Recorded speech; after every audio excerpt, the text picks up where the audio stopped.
ምንድነው ዋናው የጋራ እሴታችሁ ብንባል ከነዚህ ሀገሮች ጋር ስደተኛ ወፎች ናቸው።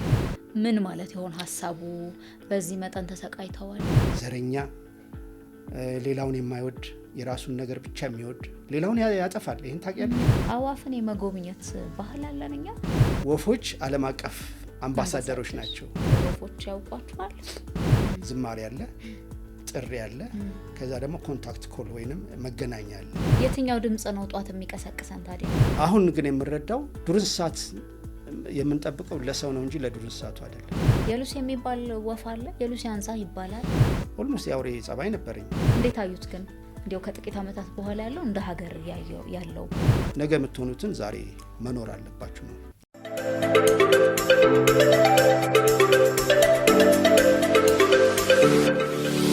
ጤና ይስጥልን፣ እንደምናላችሁ። ፋና ፖድካስት ጀምሯል። የእንግዳ ሰዓታችን ላይ ደርሰናል። በመጪው ቅዳሜ እንግዲህ የስደተኛ አዋፍ ቀን ይከበራል። በዓለም አቀፍ ደረጃ ነው ይሄኛው የሚከበረው። እኛ አባባልም ውስጥ ብዙ እንላለን ስለ አዋፍ። ስለዚህ በዚህ መነሻነት በእርግጥ የሳቸው ህይወት ተሞክሮም ብዙ የሚያስተምር ሆኖ አግኝተ ነው እንግዳ ጋብዘናል። አቶ ይልማ ደለለኝ ይባላሉ። ከ40 ዓመት በላይ ጥናት አካሂደዋል። እንዲሁ ኑሯቸው ህይወታቸው ከአዋፍ ጋር ነው ቢባል ማካበድ አይመስለኝም። ስለዚህ ከሳቸው ጋር ቆይታ እናደርጋለን። አብራችሁን ስለምትሆኑ ከወዲሁ በጣም እናመሰግናችኋለን። ሳራ መኮንን ነኝ። በጣም ነው የምናመሰግነው። እንኳን በደህና መጡ ብለናል ወደ ፋና ፖድካስት። እንኳን ደህና ቆያችሁኝ ሳራ። እንዴት አዩት ፖድካስትን? ፖድካስት በጣም ደስ የሚል ፕሮግራም ነው። እንደዚህ አይነት ነገር ደግሞ አዘጋጅታችሁ ወደ እኔ ስትመጡ ለእኔ ትልቅ እድል ነው። ያው ህይወቴንም ስራዬንም የምናገርበት እድል በማግኘቴ ከፍ ያለ ምስጋና አቀርባለሁ። 40 ዓመት በጣም ብዙ ነው አይደለ? አዎ እንዲያውም 43 ዓመት ገደማ ነው የሚሆነው። 44 ሳይል አይቀር ሄደ ጊዜው ስለሚሮጥም። ግን በዚህ ውስጥ ይሄን ያህል ጊዜ ያለፉ አይመስሉም ሲታዩ። በቃ ገና እንደዛ የሚላል ሰው አላጋጣም። ብዙ ሰው ነው እና አንዳንድ ጊዜ እድሜን እስቲ ገምት ምናምን ስለው አንዳንድ ሰው አሁን ሲያየኝ ወይ 40 ውስጥ ነው የሚመስለው ወይ 30 ውስጥ መስለዋለሁ። ስለዚህ ቀላል ጊዜ አይደለም ያሳለፍኩት። ያው ስለዚህ ዋናው ምንድነው ከወፍ ጋር የሚኖር ሰው አይምሮም ህይወቱም እንደነሱ ነው እና ስለዚህ ያው ቀለል አድርጌ ህይወትን ስለማይ ሊሆን ይችላል። ቅድም ሲመጡ ስለ ልብስ ቀለም አወራን። መቼስ አዋፍ ጋር የሚኖር የዘለቀ ረዥም ዓመትም ቀለምም ድምጽም ሳብ ያደርገዋል ብዬ አስባለሁ። እና ወንድ ነው አይደል እንደዚህ ቀላ ያለ ደመቅ ያለ የሚሆነው? እውነት ነው። በጣም ወደ ሰው ሲመጣ በተቃራኒው። አዎ በጣም እንግዲህ ይሄንን በማየት የምንችለው አንድ ጊዜ መጽሐፍ 2 ሀሳቦች ስለመጡልኝ ነው መጽሐፍ ጽፌ ያለሁኝ ከዚህ ቀደምና ዋና ኢትዮጵያ ውስጥ የሚገኙ በየቦታው የሚገኙ ቆላም ደጋም ሩቅም ቅርብም የሚገኙትን ወደ 150 ወፎች እንግዲህ ከ876ቱ ሁሉ ቦታ ሊገኙ የሚችሉትን እንትን አልኩኝና ዋናው ትልቁ ችግሬ የከለር ወይ ቀለም የሚለውን በአማርኛና በኦሮሚፋ ነው የጻፍኩት ጽሁፉን። እና አማርኛው መጀመሪያ ስጀምር አሁን ነጭ የምንለው ምንድን ነው? ነጭን እስቲ ተርጉም ብንል ሰው ነጭን ለመተርጎም አይችልም አብዛኛው ጊዜ። ምክንያቱም ነጭ ራሱ በጣም ብዙ ሼድ አለው እና አንዳንዱ ቡላ አለ፣ አንዳንዱ በጣም ደግሞ ብራይት የሆነ ነጭ አለ። ስለዚህ ነጭ ወይ ጥቁር የምንለውን አሁን ለምሳሌ ኑግ ነጭ የሚባል ኑግ ጥቁር የሚባል አለ። ከዛ በኋላ ደግሞ ጥላሸት ጥቁር የምለው አለኝ። ልክ እንደዛ አይነት መልክ ያላቸው አሉ። አሁን ለምሳሌ አንዳንድ ከብቶች ላይ አይተሽ እንደሆነ ልክ ኑግ የሚመስሉ አሉ። ስታቸው የሚያብረቀርቁ ቅባቱ ራሱ ከሰውነታቸው ውስጥ የሚወጣ ነው ይመስላል። አንዳንድ ደግሞ አሁን ለምሳሌ የጸጉር ቀለም እንኳን የሰው በጣም ይለያያል። እና ከዛ አንጻር እንግሊዝኛው በጣም የበለጸገ እንትን አለው። ግን ያን ብዬ አላቆምኩኝም። ምክንያቱም ራሱ የግዕዝ ምክንያቱም አማርኛችን ወይ ቋንቋችን በጣም የበለጸገ ነው የሚል እምነት ስለነበረኝ እና ሌሎች በዚህ አትሊስት ከግዕዝ ጋር ለማያያዝ የሞከርኩት አለ። ሌላ ግን ምንድነው ከባህሪ ጋር ሁሉ አያይዤ ቀለምን አዳዲስ የፈጠርኩት ቀለምም አለ ለማለት ነው። ምናልባት መጽሐፉን ዛሬ አልያዝኩም፣ ሌላ ጊዜ እሰጥሻለሁ። ግን እዛ ውስጥ ስታዩ የአዋፍ ቀለም ምን ያህል የበለጸገ እንደሆነ እና የሚያመራምረንም እንደሆነ ለማየት ችያለሁ። ወደ አንቺ ጥያቄ ልምጣና ሴት ወፍና ወንድ ወፍ የተለያየ ቀለም አላቸው። እንደውም አንዳንድ ጊዜ የተለያየ ዝርያ እስከሚመስሉ እና ለምንድን ነው ሲባል አሁን ለምሳሌ የወፍ ወንዱ ያምራል፣ የወፍ ሴቷ ግን አታምርም፣ እንደዛ የሚባል ጥያቄ የለም። እኛ ስለ ባዮሎጂ ነው የምናወራው። አሁን ለምን እንደዛ እንደሆነ እነሱን ብንጠይቃቸው ቆንጆ ነበረ። ይሄ ግን ወፎቹ ከሰው አንጻር ነው እኛ ሁልጊዜ የምንተረጉመው። ይሄ ቆንጆ ነው፣ ይሄ ቆንጆ አይደለም። አንዳንድ ሰው ከርከሮ ያስጠላል ይልሻል። ምኑ ነው የሚያስጠላው? የተፈጠረው እኮ ያንን መልክ ይዞ እንዲኖር ነው። አዞ በጣም አስጠላው፣ እባብ መጥፎ ነው ይባላል። ምኑ ነው መጥፎ? ምክንያቱም ያንን መልክና ሁኔታ ባይዝ ኑሮን ለማሸነፍ አይችልም፣ በእኛ አይን ነው። ስለዚህ ከማሸነፍ ይሄ ሰርቫይቫል ከመኖርና ከህልውና ጋር ነው ማያያዝ ያለብን። ወፉ ያማረው ወንዱ ህልውናውን ለመጠበቅ ነው። እንደዛ ካላማረ ሴቷ አትመርጠውም። በነገራችን ላይ በአዋፍ ሴቷ ነች የምትመርጠው ወንዱ በብዙ ዝርያዎች ውስጥ። ስለዚህ እንደዛ ካላማረ ዞር በል ነው የምትለው። በተለይ ደግሞ ማማር ብቻ አይደለም፣ ጎጆም መስራት መቻል አለበት። በጣም ቆንጆ ጎጆ ሰርቶ 3-4 አድርጎ፣ በተለይም ዊቨር ወይንም እነዚህ ሸማኔ ወፎች አሉ።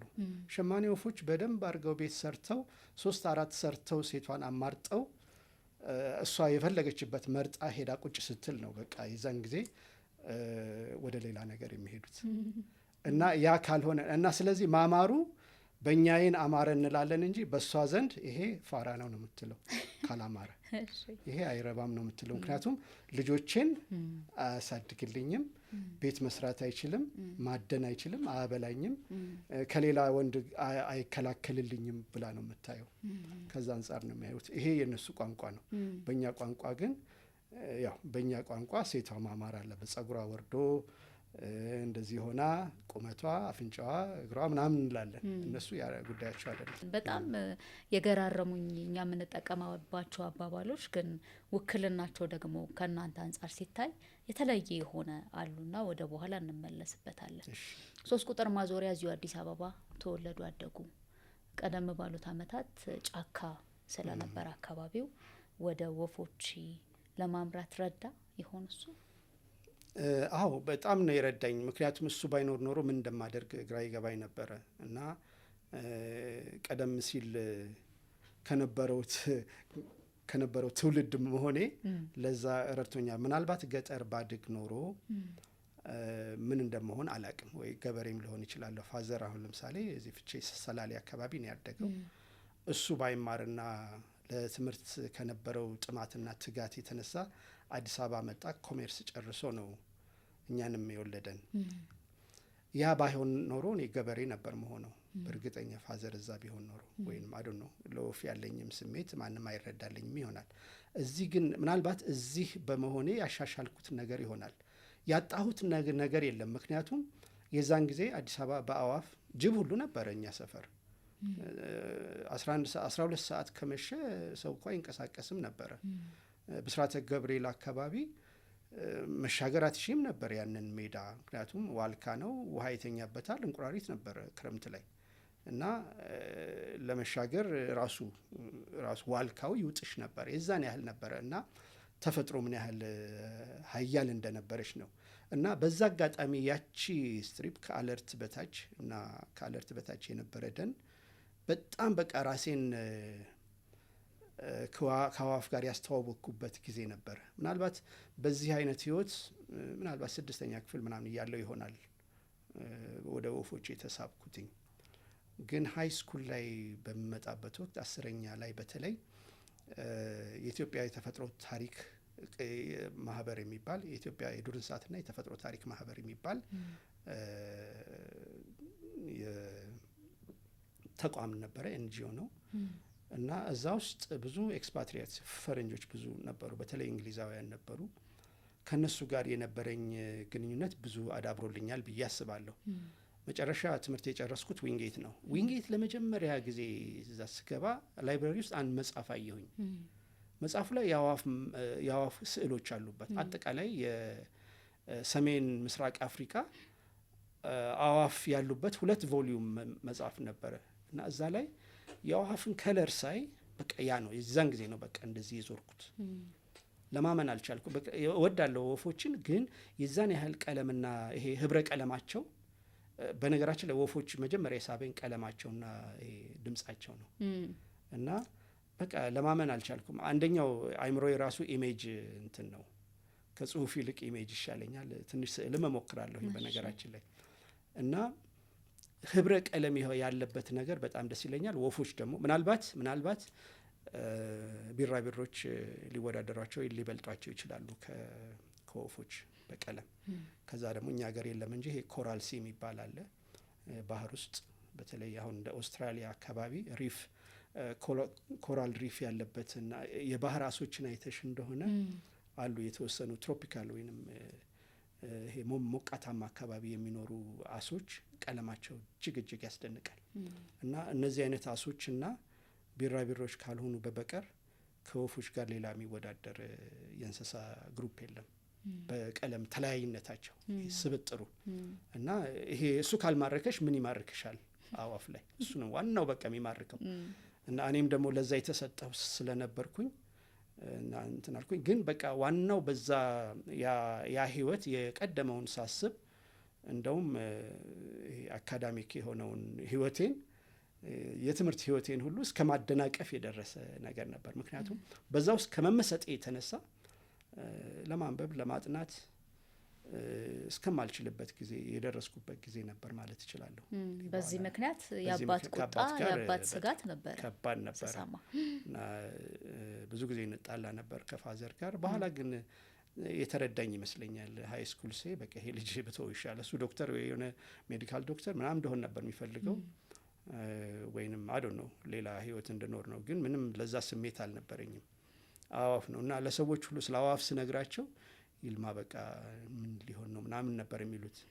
እና ምክንያቱም እንደ አፍሪካዊም ራሱ ስታዩ አዋፍ መውደድ የሆነ ጤነኝነት አይደለም። ብዙ ጊዜ ኢቭን አሁን አዋፍ የሚከታተለው ቱሪስት ነው የሚልሽ፣ የፈረንጆች ነው። ከአዋፍ ጋር ምን አንተ እኔ አሁን ጓደኞቼ በሙሉ ፖለቲካል ኢኮኖሚስቶች ናቸው፣ ህግ ተማሪዎች ናቸው፣ ወይ ኢንተርናሽናል እንትን ናቸው፣ ወይም አይ ነው ገንዘብ የሚያስገኘው እሱ ነበር የሚባለው። ጓደኞቼ በሙሉ ሳይ በተለያየ ሙያ በዛው ያው በተለምዶ ባለው እና ነጠል ብለሽ ወይንም ወፎች ስትይ የሆነ የሚፈጥረው ድምታ አለ። ምን ነካው የሚያስብል? አዎ ምን ነካው በቃ አሞታል፣ እስካም አሞታል ድረስ ከመባል ተብያለሁ። አሞታል ወይንም በቃ ይሄ ልጅ ምን ሊሆን ስለፈለገ ነው። ፋዘርም የዛኔት ስሜት ስለምልሽ አልፈርድበትም ማለቴ ነው። እና ግን በኋላ ተረዳኝ። ሀይ ስኩል በተለይ እንዳለ እንደውም ይሄን የታንዛኒያውን ትምህርት ራሱ ያገኘልኝ እሱ ነው። ያገኘልኝ ስልሽ ጋዜጣ ላይና ይልማ እስቲ ይሄን ነገር ሞክር ብሎ ነው። ዩኒቨርሲቲ ከገቡ በኋላ የተገኘው እድል ማለት ነው። ታንዛኒያ ሲሄድ አዲስ ዘመን ላይ ይሄ አለኝ ጋዜጣው እስከዛሬ እስከምጫለሁ አለ እና የዱር እንስሳት ጥበቃ ድርጅት ነበር የዛን ጊዜ። እዚህ መስቀል አደባባይ ነበር አድማስ የነበረ እዛ ላይ ነበር 5ኛ ነው 6ኛ ፎቅ ላይ ነበርን።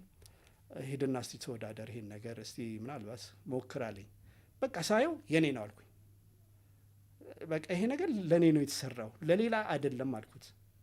በቃ የዛን ያህል ነበር እምነቴ። ይሄ ነገር ይሄ ለኔ ነው የመጣው አልኩት። በቃ ሄድኩኝ። አስታውሰዋለሁ የዛን ጊዜ መዘገበን መዝገብ ቤት ነበር። ደጀኔ የሚባል ልጅ ነበረ። ደጀኔ መዘገበኝ።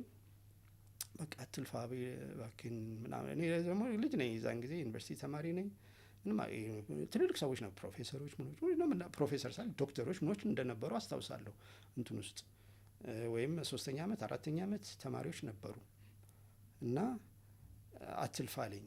ምክንያቱም በጣም በቃ ወደ 80-90 ሰው አለ እና ከዛ በዛ ውስጥ ተወዳደርኩ። የጽሁፍም የቃልም ነበረ፣ ሁለቱንም ጥሩ ውጤት አምጥቼ ያለፍኩ። ሁለት ሰው ብቻ ነው የሚፈልጉት። አንደኛ ነበር የወጡት ያኔ። አንደኛ ነው የወጣው። ወደ ታንዛኒያ ከመሄዳችን በፊት ልመልስዎት። አዲስ አበባ ዩኒቨርሲቲ እዚሁ እንግዲህ ተወለዱ፣ እዚሁ አደጉ።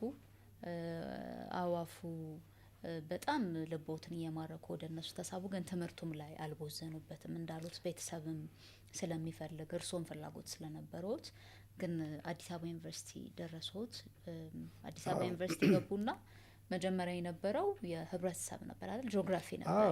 ከዛ ወደ ስነ ህይወት ወይም ባዮሎጂ ካልተቀየረልኝ ብለው ትግል ውስጥ እንደነበሩ ማውቃለሁ። ትክክል ነው። እንዴት ነበረ ወደ አዲስ አበባ ዩኒቨርሲቲ ሲገቡ የነበሩበት ሁኔታ? እሱን ደግሞ እስኪ እናንሳ። የዛን ጊዜ እንግዲህ ትምህርቱ ስርዓት ምንድነው? የምትፈልጊውን ትምህርት ሶሻልም ናቹራል ሳይንሱንም መውሰድ ትችያለሽ። እና ከሁሉ በተለይ ሂስትሪ እና ጂኦግራፊ ወድ ነበር በጣም። ሂስትሪን ለምን እንደወደድኩት ዋናው ብነግርሽ ከአስተማሪ የተነሳ ነው። በጣም የተለየ አስተማሪ ነበረኝ ዊንጌት። በጣም ወደው ሰው ከሱ አንጻር ነው የወደድኩት። በቃ በጣም ወደው ነበር ሲያስተምር። በዛም ጥሩ ውጤት ነበር ማመጣው። ሌላው ግን ኔቸር ተፈጥሮ የሚለውን ነገር ማወቅና መማር ስለምፈልግ ባዮሎጂ ላይ አተኩር ነበረ። እና ከዛ አንጻር ግን ኦኬ ምናልባት ሶሻል ሳይንስ ከገባው በጂኦግራፊ ብማር ከጂኦግራፊ ጋር ብዙ ካርታ ነገርም ወዳለሁ፣ የካርታ ስራ ምናምን እና አሁንም ድረስ ወዳለሁ። እንደውም ይሄ ጂአይኤስ ነገር ምናምን እሰራለሁ እና ከዛ አንጻር ጂኦግራፊ ውስጥ ብገባ ይሻላል የሚል እምነት አደረብኝ እና እዛ ሰዓት በቃ የሆነ መዋዠቅ ውስጥ ነበርኩኝ። ጂኦግራፊ ዝም ብዬ ገባው። ግን ያው ግማሽ ዓመት ምናምን ከተማርኩ በኋላ በጣም በቃ ይሄ ህይወቴ አይደለም አልኩኝ። በቃ ከዋይልድ ላይፍ እንደውም በፊት ከነበረን አመለካከት እኔ እንደውም ገበሬም ለመሆን አስቤ ነበር። ገበሬ ለምስልሽ አለማያ ነበር ለመሄድ የምፈልገው። አግሪካልቸር ተምሬ አሁንም ቢሆን ዶሮች ወይ ንብ እና በተለይ ያው እና በጎች ምናምን ማርባት ወዳለው እና አብዛኛው ወደ እንስሳ አኒማል ሳይንሱን እሱ ደግሞ ካልሆነ ቬት ሆናለሁ ብዬ ነበር። ደብረ ዘይት ለመሄድ በጣም ቆርጬ ነበረ። ግን ያው ደርግ መጣና ነገሩን ሁሉ በጠበጠው። ቦታ ነበረን እዚህ አርሲ ነገሌ አካባቢ ቦታ ነበረን። ቦታ አርሲ እና እዛ አካባቢ ሄጄም ለመስራትም ሁሉ አስቤ ነበረ። ግን በቃ ከዛ እንደውም ዋይልድ ላይፍ እንደ ሁለተኛ እንትኔ ነበረ ከእርሻ ቀጥሎ ማለት ነው። እና ያው ይሄ የገጠር ቦታ ምናምን ሲወሰድ የዛን ጊዜ የነበረውም ሁኔታ ጥሩ አልነበረም። በቃ ዝም ብዬ ዋይልድ ላይፍ ወስድ ይሻላል ብዬ በጣም የሚገርምሽ ነገር ካልኩሌትድ ነው ህይወቴ። በጣም አስቤበታለሁ። ይሄ ካልሆነ ይሄ ብዬ ነበር። ከዛ ወደ ዋይልድ ላይፍ መጣ። ምክንያቱም ዋይልድ ላይፍም ሌላ ኦፕሽን ነበረ። አነባለሁ ስለሱ። በሱ ላይ ያለኝ አመለካከትም በፍጹም በቃ ምናልባት ከሌላው ሰው 20 ዓመት ምናምን ያህል የሚቀድም 10 ዓመት 20 ዓመት ያህል እቀድማለሁ። ሰራ ግን ይሄ በስሌት መራመዱ ሰራ። ምክንያቱም ባዮሎጂ የዛን ጊዜ ማርሻል የሚባል አስተማሪ ነበር። በቃ ከጂኦግራፊ ወደ ባዮሎጂ አምጣኝ አልኩት። ኦኬ ጂኦግራፊዎች ወይም ሶሻል ሳይንስ ተስማሙልኝ። ልክ ልመጣ ስል ነው ይሄ እድል የመጣው የታንዛኒያው። አስቢው ይሄ እንግዲህ ሁሉ የሆነው በ71 ውስጥ ነው። እና ይሄኛው እድል ሲመጣ በቃ ሁሉንም እርግፍ አድርጌ ወደ ውጭ ሄድኩኝ ይሻላል ብዬ። ስለዚህ ምን ልልሽ ነው ያው ከሌላው ጋር ሳስተያይ ምንድን ነው አሁን ወጣቶች ማሰብ አለባቸው ለማለት ነው። ምክንያቱም ያን ነው ከዚህ ምን እንማራለን የሚለው ነው ሁልጊዜ ማሰብ ያለብን። ገና ለገና እስቲ ያለውን ሁኔታ አይተን ነው ዛሬ ነው መወሰን ያለባቸው።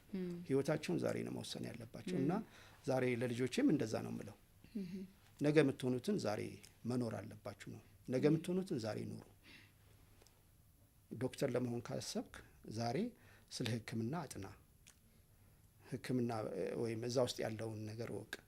መሐንዲስ መሆን ከፈለግ መሐንዲስ የሚጠይቀውን ነገር አሟላ። እንዲያው ምናልባት ወንድም እህቶች ሊኖሩ ይችላሉ ቤት ውስጥ አብሮ መጫወቱም እንዲህ ይሆናል እንጂ ብቸኛ ልጅ ግን ቢኮን ጓደኛ ያስፈልግ ነበር አይደለ?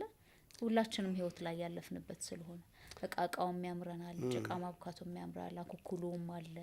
ስለዚህ እህት ወንድም በዛ ብሎ ሲኖር መቼስ ቤት ውስጥ ሌላ ጓደኛም ተጨማሪ ያስፈልግም ይባላል። 3 ነን። እኔ ትልቁ ነኝ። ያው ሁላችንም እንትን አለን ዝንባሌ ያለን። አሁን ታናሽ ወንድሜ ሞር ኤሌክትሪክ ሰው ነው። ኤሌክትሪክ የፊዚክስ የማቴማቲክስ ሰው ነው። በቃ የፈጠራ ሰው ነው። ክሬቲቭ ነው። የመጨረሻው ትንሹም እንደዛ ነው። በእርግጥ በህይወት የለም አሁን።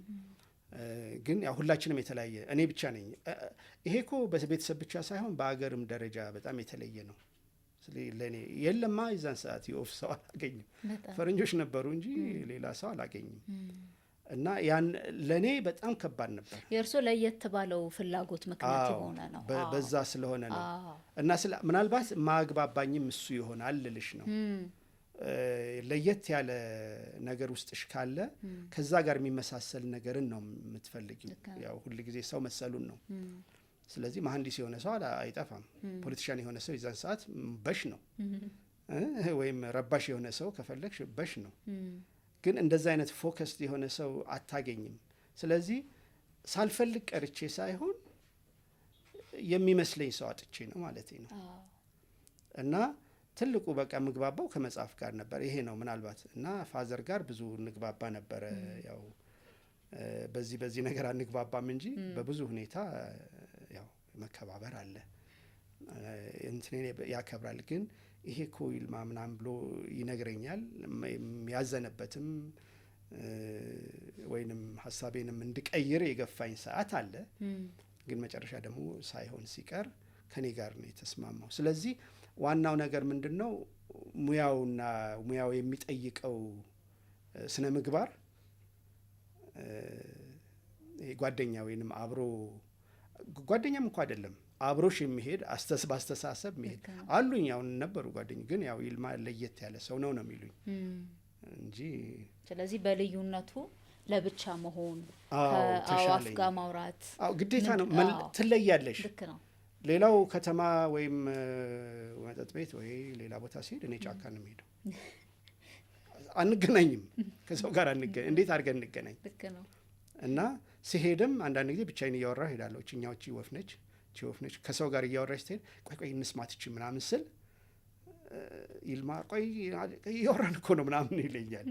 አሁን ፍቅረ ማርቆስ ደስታ እሱ መጽሐፍ አሁን መጨረሻ የጻፈው ላይ ጂንካ አብረን ነበርን። ጂንካ አብረን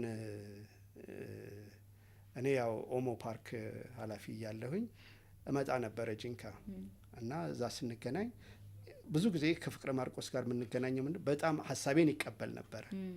ኦፕን ማይንድድ ነው። ኦፕን ማይንድድ ሰው ነው። እና እኔም ደግሞ በተለይም ለተፈጥሮ ሌላውም ደግሞ ይሄ ኢንዲጂነስ ሰዎችን ነባር አካባቢው ላይ የሚኖሩ ሰዎችን የሚያከብር ማንነት አለው ፍቅረ ማርቆስ። አንደኛው ያው ከቡስካ በስተጀርባንም ስናይ በዛ ላይ የተመሰረተ ነው፣ በሀመር ላይ ነው። እና ያን አደንቃለሁ። እሱም ደግሞ በእኔ ውስጥ ያለውን ያደንቅ ነበረ። ስለዚህ ያ በቃ አስማማን። በጣም ጥሩ ወዳጄ ነው። እና በዛ ሰዓት አንዳንድ ጊዜ ወጣ ብለን ኔሪ ወንዝ ወይንም አንዳንድ ቦታ ላይ ሄደን በእግራችን ስንሄድ ቆይ ፍቅሬ ይቺ ወፍ እንደዚህ ቆይ ልስማት ምናምን ስል ኡፍ ይልማ እባክህን የጀመርኩትን ወሬ እንኳን አስጨርሰኝ ይለኛል። እና የዛን ያህል ማለት እንደዛ አይነት ሰው ከሆንሽ ከሰው ጋር ላትግባቢ ነው ማለት ነው። ልክ ነው። መመሳሰሉም አለ። ግን ከደራሲ ፍቅረ ማርቆስ ጋር እንዴት? አዎ መልክ በጣም ብዙ ጊዜ ሰዎች እንደዛ ይሉኛል።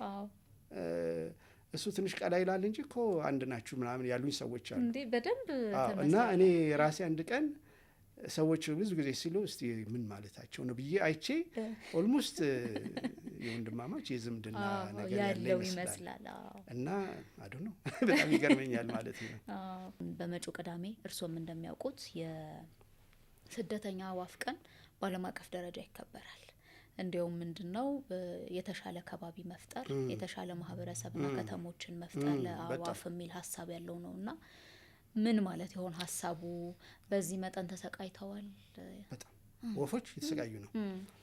ግን የነሱ ስቃይ የኛንም ስቃይ እያመለከተ ነው። ምክንያቱም ወፎች አመልካች ናቸው፣ ኢንዲኬተርስ ናቸው። ልክ አሁን ለምሳሌ የሆነ ነገር ጠቋሚ በጣታችን እንጠቁማለን አይደል? ወፎች ጠቋሚ ናቸው።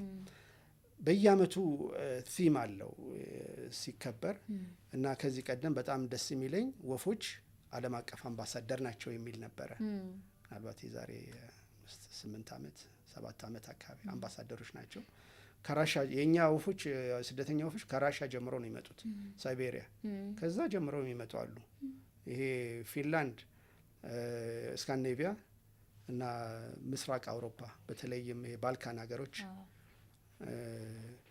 ከምዕራብ አውሮፓ የሚመጡት አብዛኞቹ ወደ ምዕራብ አፍሪካ ነው የሚሄዱት የኛ ወፎች ልበላቸው ምክንያቱም ያው የኛ ናቸው ስደተኛ እንላቸዋለን እንጂ እዚህ ነው ኦልሞስት ግማሽ እድሜያቸውን የሚያሳልፉት ግማሽ አመቱን እና እስከ ደቡብ አፍሪካ ይሄዳሉ እና ቪዛ የላቸው ፓስፖርት የላቸው ኢትዮጵያ ደሃ ነች ራሻ ሀብታም ነች እነዚህ ነጭ ናቸው እነዚህ ጥቁር ናቸው እዚህ ወንዝ አለ እዚህ በረሃ አለ ሳይሉ የሚያገናኙ ናቸው ምንድነው ዋናው የጋራ እሴታችሁ ብንባል ከነዚህ ሀገሮች ጋር ስደተኛ ወፎች ናቸው ሌላ ምንም የሚያመሳስለን ነገር የለም ከራሻ ሀገርኛ ምንድነው የሚያመሳስለን እርግጥ ምናልባት አሁን ከእምነት አንፃር ኦርቶዶክስ እምነት አለ አይደዛም አማኞች አሉ ምናልባት እንደዚህ አይነት ነገሮች ከራሻ ጀምሮ ወፍ ለምንድን ነው የሚመጣው ኢትዮጵያ ውስጥ ወይ አልፎ በቃ የሚያገናኘን ይሄ ነው እና በዛን አመት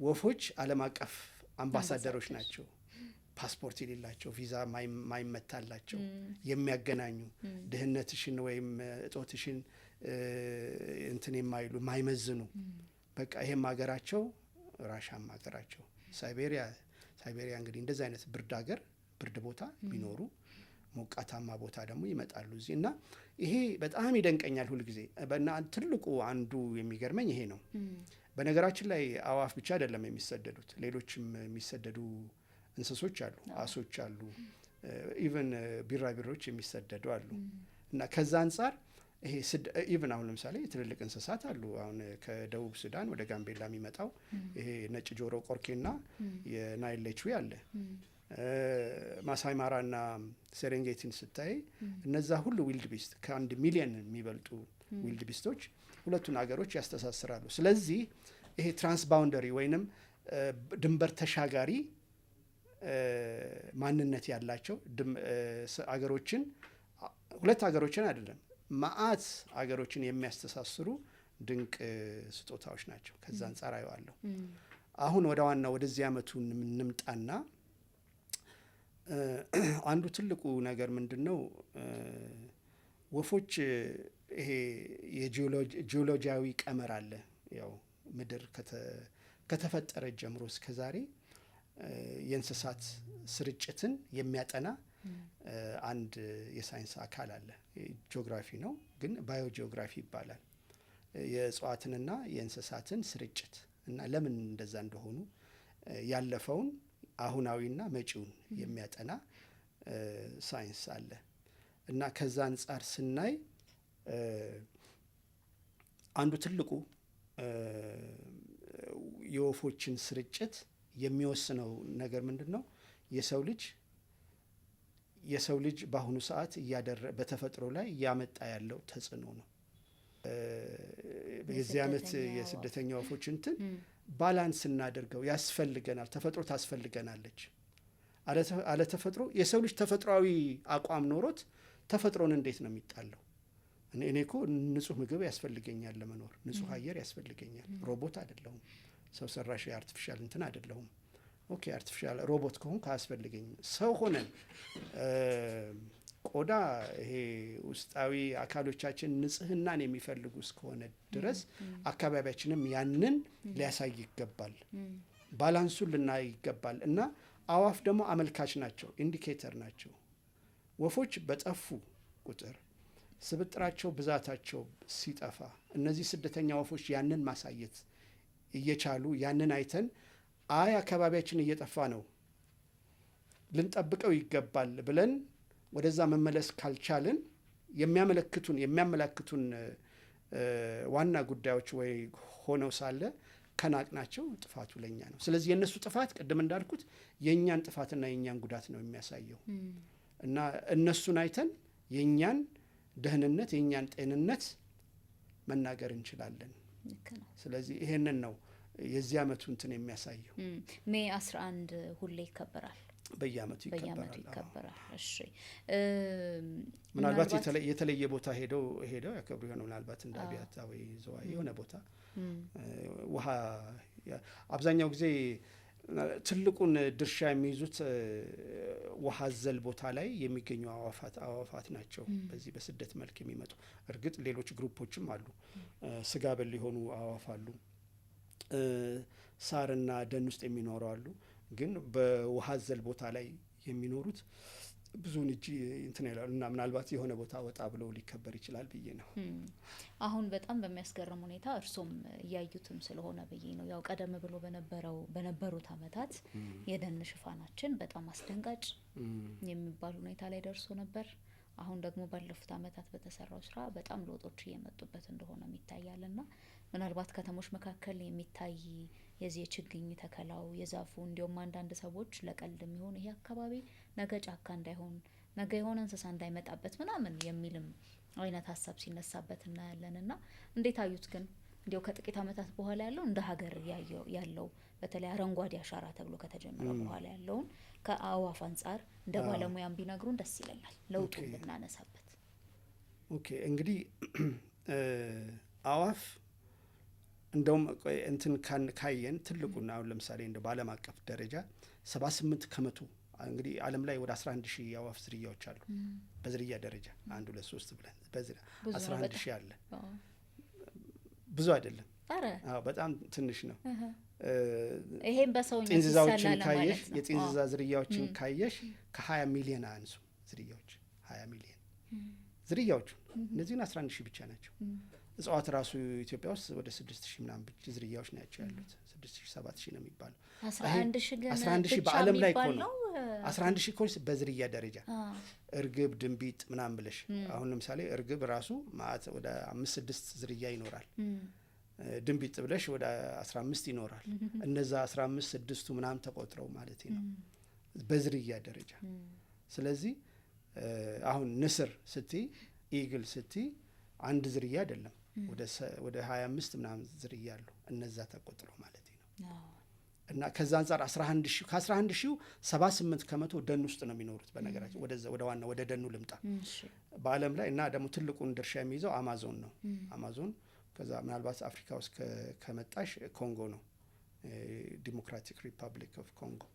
እሱን እዛ ውስጥ የሚኖሩት የደን አዋፍ። ስለዚህ የበለጠው ትኩረት ዛሬ ለአዋፍ ጥበቃ የሚሰጠው ለደን ነው፣ ደን ውስጥ ለሚኖሩ ነው። ሌላው ግን ምንድን ነው አንዱ የማየው ነገር ከተሞችን ሰፈሮችን የሚያስተሳስሩ ደኖች መፈጠር አለባቸው።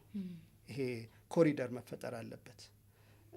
ከተሞችን አሁን ለምሳሌ ሰፈርና ሰፈርን ከተማና ከተማን በፎቅ አይደለም ወይም በአስፋልትና በቤት አይደለም ማገናኘት ያለብን። ያንን በዛፍ ብናገናኘው አሁን ለምሳሌ ናይሮቢንና አዲስ አበባን ብናይ ናይሮቢ ኦልሞስት በጣም ደን አለው። በላዩ ላይ ስትበሪ ደን አለው። በጣም እንደዚህ የሚገናኙ ደኖች አሉት፣ ዛፎች አሉት። እንደዚህ አይነት ሁኔታን ለመፍጠር ግዴታ የአርባን ፕላኒንግ እና አርባን እንትን ያስፈልጋል። በዛም በኩል ብዙ ሰው ያለን ይመስለኛል። እኔ ብዙ ስራም የተሰራ ነው። ግን ይሄንን የኮንሰርቬሽን እና በተለይ ከዋይልድ ላይፍ ጋር የተያያዘውን ስራ የተሰራ አይመስለኝም። ለዛ ደግሞ ከበቂ በላይ ልምድና እንትን ማካፈል ይቻላል ማለት ነው። እና ስለዚህ ይሄንን ከተካተተ በጣም ይሄ አሁን የዚህ አመቱ የስደተኛ አዋፍ መርሃ ግብር ይሄንን ካሰብ ነው ካወቅ ነው ለዚህ ነገር ራሳችንን ለግንዛቤው ራሳችንን ካዘጋጀንና ካወቅን እንደፈጸምን ይቆጠራል ብያምናለሁ። ስለዚህ ለውጦች እየታዩበት ነው። ግን ደግሞ አዋፍን ያማከለ ቢሆን የሚለው አዋፍን ከፈለግን አዋፍ የሚያስፈልጋቸውን ነገሮች ማቅረብ አለብን። በቃ ወፎች በነገራችን ላይ ውሃን በጣም ይወዳሉ። ውሃ ከምግብ ይልቅ ውሃ ይፈልጋሉ። ይታጠባሉ። ቡራጨቁ ነው የምታዩ አለኛው ግቢ ውስጥ ውሃ ዝም እያዘጋጃለሁ። ምግብ ከምትሰጫቸው ይልቅ ውሃ ብትሰጫቸው ነው ደስ። ይታጠባሉ፣ ይጠጣሉ። በቃ የሌለው ሁሉ በቃ በተለይ ልክ ጠራራ ፀሐይ በሚወጣበት ሰዓት እንዳለ ነው የሚመጡት። ወደ ቤት ይዘውን ገቡ። እኔ እንኳን ወደ መጀመሪያ ስራውም ወደ ስራ ልምዱም እንሄዳለን ብዬ ይቻላል። ነበረ። ወደዚህኛው ከገባ ነገር ገብተን ብንወጣም ደስ ይለኛል። እንዲሁ ሰፋ ያለ ግቢ ነው አሁን ከነገሩን አንጻር የሚኖሩት ማለት ነው አይደል? ብዙ አይነት ዝርያዎች ያሉባቸው አሉ፣ የዛፍ ማለቴ ነው። ስለዚህ እነኚህ ለየትኛው የቱ ይጠቅማል የሚለው ታስቦበት የተደረገ ነው። ስለዚህ ውጭ ላይ የሚኖረው ህይወት አለ፣ በተለያዩ አካባቢዎች ሄዶ ከአዋፍ ጋር መኖር አለ። ወደ ቤትም ሲመጡ እነሱ ናቸው ጓደኞችዎት ማለት ነው አሁንም አይደል? ዌል አዎ ምልሽ አሁን ባለኝ ሁኔታ ሙሉ ጊዜን እየሰራሁ አይደለም። እንደ ፓርት ታይም ነው የምሰራው። አንዳንድ ኮንሰልታንሲዎችንም እሰራለሁ። ስለዚህ ብዙ ጊዜ ቤቴ ነው፣ ቢሮዬንም ቤት ነው ያደረግኩት እና ቤተሰብ ካለ ከቤተሰብ ጋር ነው የምታሳልፊው። ግን ብዙ ጊዜ ብቻዬን ማሳለፍበት ሰዓት አለኝ። በዛ ሰዓት በረንዳ ላይ ቁጭ ብዬ ወፎችን ማየት እወዳለሁኝ። ምልሽ አንዳንድ ጊዜ ሳስበው ለእኔ ህይወት ነው። አትሊስት ዋናው ነገር የምረዳው ምንድነው ቤተሰቤም ይሄን የተረዳ ይመስለኛል። አንዳንድ የተወሰነ በቀን ውስጥ የተወሰነ ሰዓት ብቻዬን ማሳለፍ እወዳለሁኝ። በቃ ምክንያቱም ምጽፋቸውም ነገሮች አሉ። ዝም ብዬ መቀመጥ ሳይሆን መጻፍ አለብኝ። ስዕሎችን መስራት እወዳለሁ። ከዛ ግን ኦብዘርቬሽን ነው እና ትልቁ ነገር የአዋፍ ሳይንስ ወይም የአዋፍ ህይወት ከኦብዘርቬሽን ወይ ከማየት ምልሽ አሁን ዝም ብሎ ማየት ብቻ ሳይሆን ኦብዘርቬሽን ምንድን ነው የሚያደርገው ራስሽን በምትጠይቅበት ነው። ለምን ፓተርኖችን የምፈልግ አሁን ለምሳሌ ፓተርን ማለት ንድፍ ነው። ከትላንትናና ዛሬ ያለፈው ወርና ይሄኛው ወር፣ ያለፈው አመትና ይሄ አመት፣ ከዛሬ ክረምትና በጋ እያልሽ የተለያዩ ነገሮችን ማየት፣ ለውጦችን ቼንጅ የሚለውን ነገር ትሬንድና ቼንጅ አለ፣ ሂደትና እድገት ለውጥን ማየት መቻል አለብሽ። ልጆች ተሳቡ ታዲያ ማየቱ? የሚገርምሽ ነገር ወፎች ብዙ ልጆች ወደዚህ አልመጡም፣ ወይም ልጆች ወደዚህ ሶሺዮሎጂ የመጀመሪያው ልጅ ሶሺዮሎጂ ተማሪ ነች። ሁለቱ መሀንዲስ ናቸው። ከዛ አንዱ ሲቪል ኢንጂነር፣ አንደኛው ሶፍትዌር ኢንጂነር ነው። ከዛ አሁን አራተኛዋ በዚህ አመት ህግ ትመረቃለች። አምስተኛው በዚህ አመት 12ኛ ትፈተናለች። ስድስተኛው ትንሹ እሱ ኳስ ተጫዋች ማራዶና ነው የሚወደው ወይንም ሜሲን ነው የሚወደው እሱ ኳስ ተጫዋች። ስለዚህ የለም ማለቴ ነው። እና አንዳንዴ ይገርመኝና በቃ ምናልባት ይሄ በየመቶ አመቱ የሚፈጠር ነገር ነው ያስባለሁ። ቤት ውስጥ ድረስ ሄዶላቸው ከሌሉ እውነትም በቃ ግን ምናልባት እኔ ያደረኩት ብዙ ነገር ምናልባት ላይኖር ይችላል። ግን አትሊስት ምንድነው አንዱ ነገር የተረዳሁት ምንድነው አባቴም ካሳየኝ እንትን መግፋት አልፈለኩም። ልጆች እስቲ በተፈጥሮ ያላቸው ዝንባሌ ይገለጽ። ስለዚህ አሁን አብዛኞቹ አርቲስቶች ናቸው፣ አርት ናቸው፣ ሳይንቲስት ማለት አሁን ለምሳሌ አርት ውስጥ የገቡት አሁን በዚህ አመት የምትመረቀዋ ልጅ በህግ የምትመረቀዋ ልጅ እንደውም ሞዴሊስት ምናምን መሆን ነበር የፈለገችው። ዲዛይነር ነገር ነች እና እንደዛ ነገር ህይወትም አላት እና ይሄ የእንትን ነገር ትወዳለች። ኩሊናሪ አርትስ ወይንም ከምግብ ስራ ጋር የተያያዘ እንትን ትወዳለች። አምስተኛዋ ልጅ አሁን በዚህ አመት የምትፈተነው ሞር የደራሲ እሷ ነች። ሞር ነው እንደ ደራሲ ድራማ ነገር ምናምን ትወዳለች። እና ሁሉም ዝንባሌያቸው የተለያየ ነው። ስለዚህ እኔ እንደ እንቅፋት ለሆናቸው አልፈልግም። ማሳየት ያለ ነው አሳያለሁ። ህይወቴን ለማንም የተገለጠ ነው ህይወቴ፣ የምደብቀው ነገር የለም። ስለዚህ እነሱ ይምጡ። ልክ አበባ ንብን እንደሚስብ እንደዛ ለመሳብ ሞክሬያለሁ ማለቴ ነው። ፍላጎቱ ካላቸው እስከዛሬ አይነበረ ግን የተወሰኑ ነገሮችንም እንደዚሁ በማድረግ ምክንያቱም ቤት ውስጥ አዋፍን ልናይ የምንችልበት የተለያዩ እንትኖች አሉ። አሁን ቤት ውስጥ እኔ ሁል ጊዜ ከናሽናል ጂኦ ውጪ ሌላ ነገር አላይም። ግን ሁላችንም እያንዳንዳችን ስንቀመጥ ያኛውም የኳስ ቻነል ይከፍታል። ትንሹ ፍላጎቱ ብዙ ነው። ስለዚህ እኛም ስትመጣ ፉድ ኔትወርክ የሚለውን ዲኤስቲቪ ላይ ትከፍታለች። ሌላው ደግሞ ሲመጣ ፊልም ያህል፣ ሌላዋ ደግሞ መንፈሳዊ ነገር ታያለች። ስለዚህ የሁላችንም ነገር ስለሚለያይ አንዳንድ ጊዜ ዝም ብለሽ ቢሮዎች ቁጭ ብለሽ የራስሽን ስራ የምትሰሪበት ሁኔታ ይሻላል። ስለዚህ ኢቭን አሁን እኔ በጣም የሚገርመኝ ቅድም ያልኩት ይሄ አብሮሽ መሄድ ሰው ቢኖር በጣም ደስ ይልሻል። ግን አንደኛ ሰዎች የኔንም ነገር እንዲገፉብህ አልፈልግ፣ እኔም የሰዎችን አልገፋም። የወፍ ቋንቋ እንላለን እኛ እንዲያው አንዳንድ የምንጠቀማቸው ሚስጥርም እናወራባቸዋል።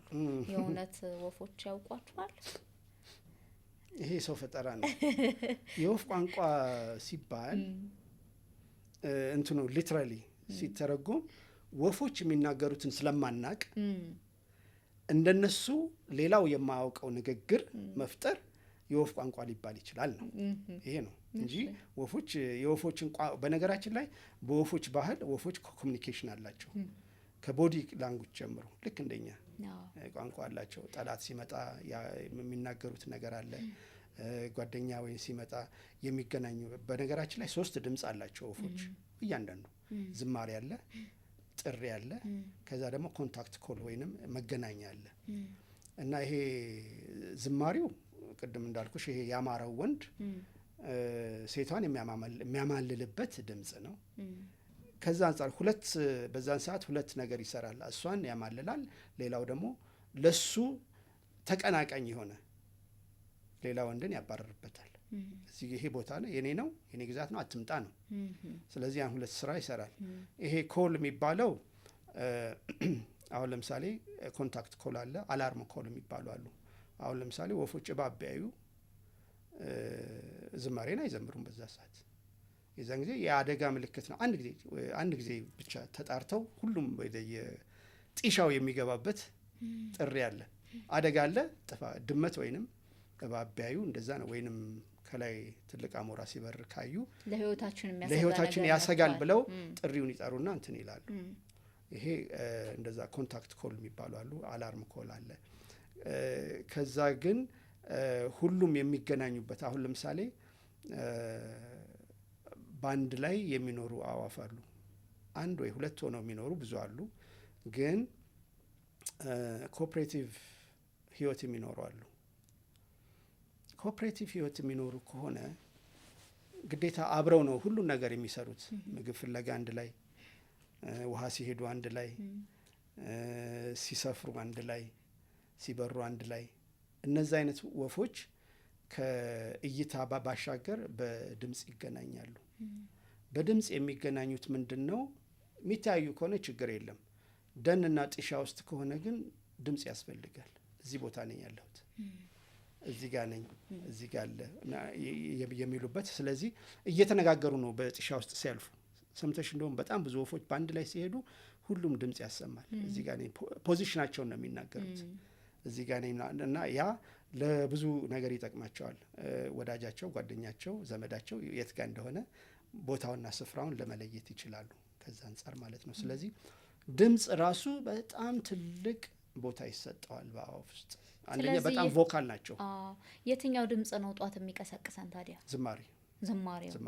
ዝማሬ ጧት ካልዘመሩ ብዙ ወፎች ቀኑን መግፋት አይችሉም ወይም ሞተዋል ማለት ነው። ምክንያቱም ራሱ ፓርት ኦፍ ኔቸር። አንድ በቃ ነክቷል፣ ውጡ በቃ እና ምግብ ፍለጋ ሰዓት ነው። በተለይ አሁን በርቢ ሰዓት እንግዲህ አሁን ክረምት ወደ በጋው ሲያልፍ ወይንም በልግ ዝናብ ካለ ብዙ ጊዜ ይራባሉ። ርቢ ሰዓት ከሆነ በተለይ በጣም ቮካል ነው የሚሆኑት። ምክንያቱም አንደኛ ግዛታቸውን የሚኖሩበትን አካባቢ መናገር መቻል አለባቸው። እዚህ ቦታ ነው ያለሁት ብለው ለሴቷ መናገር መቻል አለባቸው። ሌላው ደግሞ ቅድም እንዳልኩሽ ተቀናቃኝ ሌላ ወንድ ካለ፣ በነገራችን ላይ ሴቷ አይደለች የምትዘምረው፣ ወንዱ ነው ብዙ ጊዜ የሚዘምረው እና ያንን ማወቅ ያስፈልጋል። በሰው ግን ሴቷ ነበረች አይደል? እንዲሁ ወንድስ ስንት አለ። ግን እንዲያው እንደዚህ ልብስ ላይ ስንመጣ ለምሳሌ ቀላ ያለ ነገር፣ ደመቅ ያለ ነገር ወደ ወንድ ይሄዳል። ወፎች ላይ ደግሞ ወደ ሴት ነው። ቢጫም አለ፣ ጥቁርም አለ፣ የተለያየ ቀለም አለ። በነገራችን ላይ አይናቸው ቪዥዋል ነው። ከለር የማየት እንትኑ በጣም ኃይለኛ ነው። የከለር ለከለር በጣም እንትን ያለ እና የሚገርምሽ ነገር አበቦች ሲፈጠሩ ወፎችን ለመሳብ ነው ራሳቸውን የሚያዘጋጁት። ቢጫ ወይ ቀይ ወይ ኦሬንጅ ናቸው አበቦች። ለምን እንደሆነ ታውቂያለሽ? ወፎች መጥተው እንትኑን እንዲቀስሙላቸው ነው። ቀስመው ወንዴውን ወስደው ሴቷ ላይ ነው የሚያድጉት። ይሄ ነው የሰርቫይቫል ጥያቄ ነው። ስለዚህ ወፎች ማነው አበቦች እንኳን የሚደምቁት ወፎችን ለመሳብ ሲሉ ነው። ከለር በጣም ትልቅ እንትን ቦታ አለው እና አይናቸው ደግሞ ቪዥዋል ነው። ጥቁር አበባ የለም ወይ ቡኒ አበባ የለም። ካለ በቃ ተሸንፏል። ምንድን ነው ከጨዋታ ውጪ ነው። ስለዚህ ወይ መድመቅ አለብሽ፣ ኦሬንጅ መሆን አለብሽ፣ ወይ ቀይ መሆን አለብሽ፣ ወይ ቢጫ መሆን አለብሽ፣ ወይም በጣም ደማቅ ሐምራዊና ፐርፕል ነገር መሆን አለብሽ። በቃ መሳብ ሁሉም ለመሳብ አትራክት ለማድረግ ነው። እና ንቦችም አላቸው ይሄ ነገር በነገራችን ላይ። እንደውም ከወፎች ደግሞ ንቦች የበለጠ ይሳባሉ ወደ ደማቅ አበባ። ደማቅ አበባ ካልሆነ አይስባቸውም። እርግጥ ሌላም አለ፣ ሽታም አለ፣ ግን ከለር ነው ከሩቅ የሚያዩት። አይተው ቀስመው ወንዴውን ይወስዳሉ፣ ሲያርፉ ደግሞ ሴቷ። ስለዚህ የማዳቀልም ስራ ይሰራሉ እና ይሄንን ነው። አበባ ሲባል በራሱ እኮ በቃ ፍክት ያለ ነገር ነው። አበባ መስላል፣ አበባ መስልሻል ከተባለ ፍክት ያለ ነገር እንደሆነ ማሳያ ነው እንደተባለ አለ። በወፎችም አለ መስቀል ወፍ ሆነሃል ይባላል። መስቀል ወፍ ቆይቶ የሚመጣ ጠፍቶ የሚመጣ በአመት አንዴ ብቅ የምትላት ትባላለች። ምንድነው በልጅነታችን አሁንም ድረስ የምናየው ግን በልጅነታችን በጣም የሚያስደንቀን አንድ ከፊት ይሆንና በግራና በቀኝ ተሰልፈው የሚሄዱ ወፎች አሉ። ቪ ሰርተው በተለይ ወደ ማታ አካባቢ በጣም እናያለን። እና ያንን እናይና ወይ መሸ ማለት ነው እኛም ወደ ቤታችን መግባት አለብን ጨዋታ ላይም ከሆነን እንዲህ እንላለን። የእውነት እሱ ነው እሳቤው? ተረድተነዋል ያኔም? አዎ እኛ የሰጠነው ትርጉም ከመምሸት ጋር ሊሆን ይችላል። እነሱ ግን የሚሰጡት ትርጉም አንደኛ ስለ ሊደርሺፕ ነው የሚናገሩት፣ ስለ አመራር ነው የሚናገሩት። ከፊት ያለው ምንጊዜም በጣም ጠንካራ በራሪ ነው። በነገራችን ላይ አዋፍ መብረር ቀላል አይደለም፣ በጣም በጣም ከባድ ነው እና የተሰሩት ለመብረር ቢሆንም ሁለት ትልልቅ ተግዳሮቶች አሉባቸው ወፎች። ግራቪቲ ይስባቸዋል፣ ከፊት ለፊት ደግሞ ኤር ፕሬሸር አለ፣ ያን ሰንጥቀው ነው የሚሄዱት። ስለዚህ በሚበሩበት ወቅት ልክ አውሮፕላን፣ በነገራችን ላይ አውሮፕላን በወፎች የበረራ ቴክኖሎጂ ላይ የተመሰረተ ነው። ስለዚህ አውሮፕላን በሚበርበት ወቅት ግራቪቲውንም መቆጣጠር፣ ያንን ጥሶ መሄድ አለበት። ሌላው ደግሞ ፊት ለፊት በተለይም ሄድዊንድ ይባላል። ሄድዊንዱን ወይ ከፊት ለፊት የሚመጣውን ንፋስ ወይ አየር ሰንጥቆ ማለፍ መቻል አለበት። እነዚህ ሁለት ተግዳሮቶች አሏቸው። ስለዚህ ይሄ በረራቸው ስትሪም ላይኒንግ ነው፣ አየሩን ለመስበር ነው። አየሩን እየሰበሩ ነው የሚሄዱት እና በፊት ያለው ወፍ ጠንካራ ካልሆነ ልክ አሁን ለምሳሌ የአውሮፕላን ጫፍ ማለት ነው።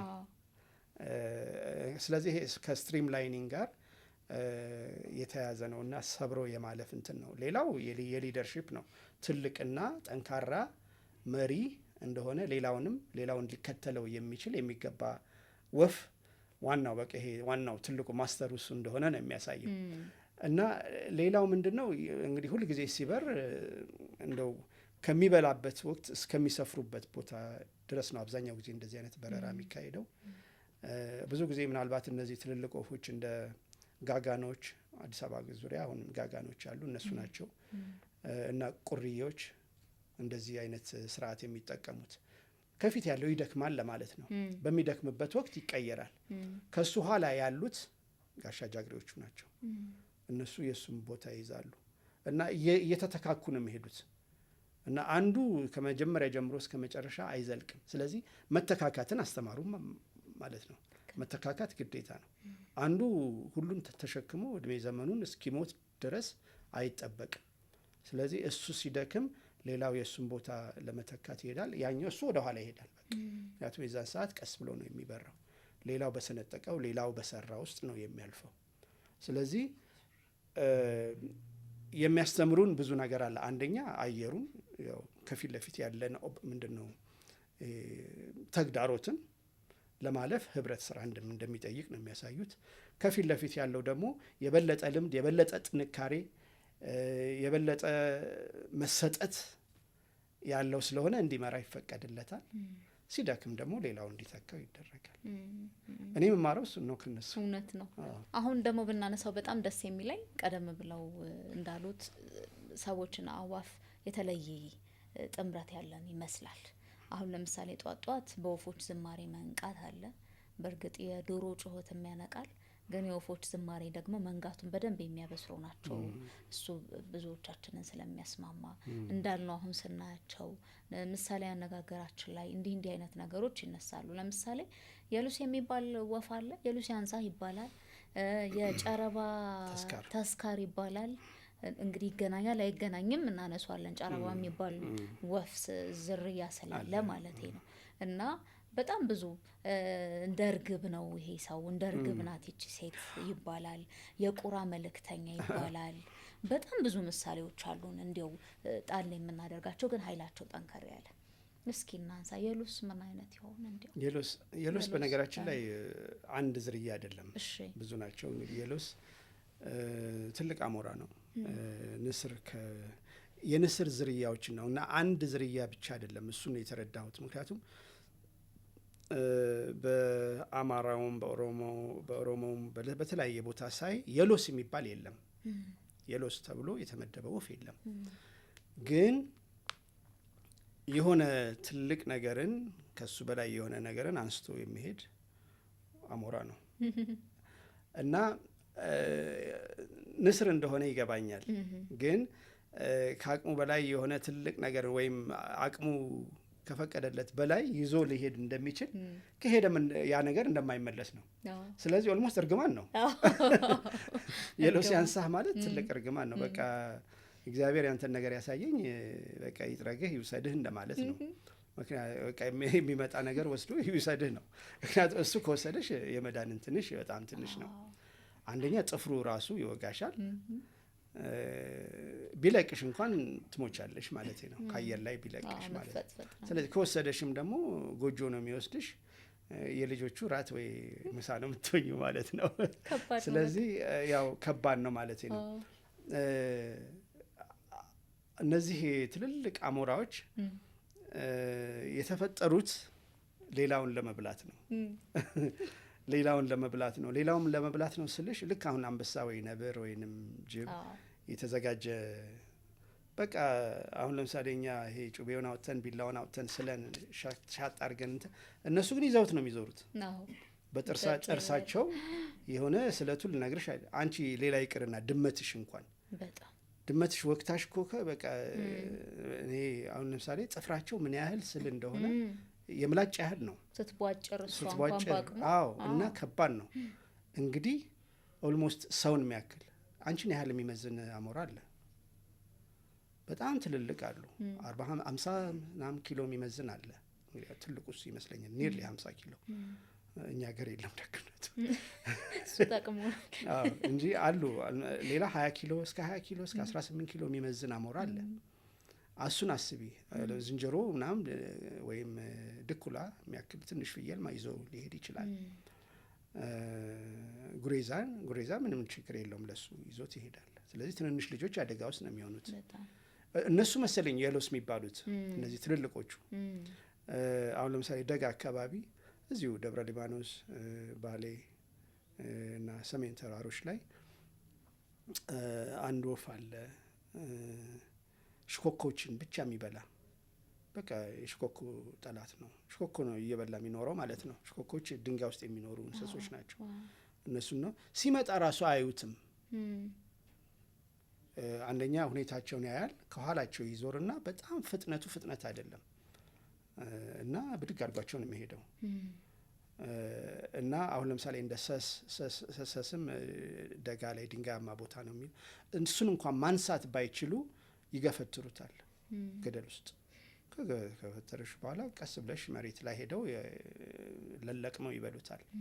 እና የሎስ የሚባለው የዛ አይነት ዝርያ ንስር ሆኖ ሌላውን ብድግ አድርጎ ይዞ ሄዶ የሚመገብ የሚበላ እንስሳ ነው ማለት ነው። የጨረባ ድግስ ሲባል ጨረባዎች አዲስ አበባም አሉ። በነገራችን ጨረባ ግን ሲባል ዝም ብሎ እንዲያው ጭንቅላታችን ውስጥ የሚመጣው ዝም ብሎ አለ አይደለ አይነት ድግስ ነው የሚመስለው። አይደለ ጩኸት ነው እሺ ጨረባ ስለ ድግሱ ሳይሆን ስለ ድምጹ ነው። ምንም ላታመጡ እንደማለት ነው። የጨረባ ተስካር አረጉት ምናምን ይባላል። የጨረባ ዝም ብሎ ጩኸት፣ ስራ የማይሰራበት ጩኸት ብቻ ማለት ነው። ልክ አሁን ለምሳሌ መግላሊት እንትን ቢል ድስት አይከፍትም የሚባል አለ። ልክ እንደዛ የሆነ ስራው የተሰራ ይመስላል፣ ግን ግርግር እንጂ ጩኸት እንጂ ምንም ስራ የሌለው ማለት ነው። ጨረባዎች አሉ አዲስ አበባም ከሰው ጋር የሚኖሩ አዋፍ ናቸው።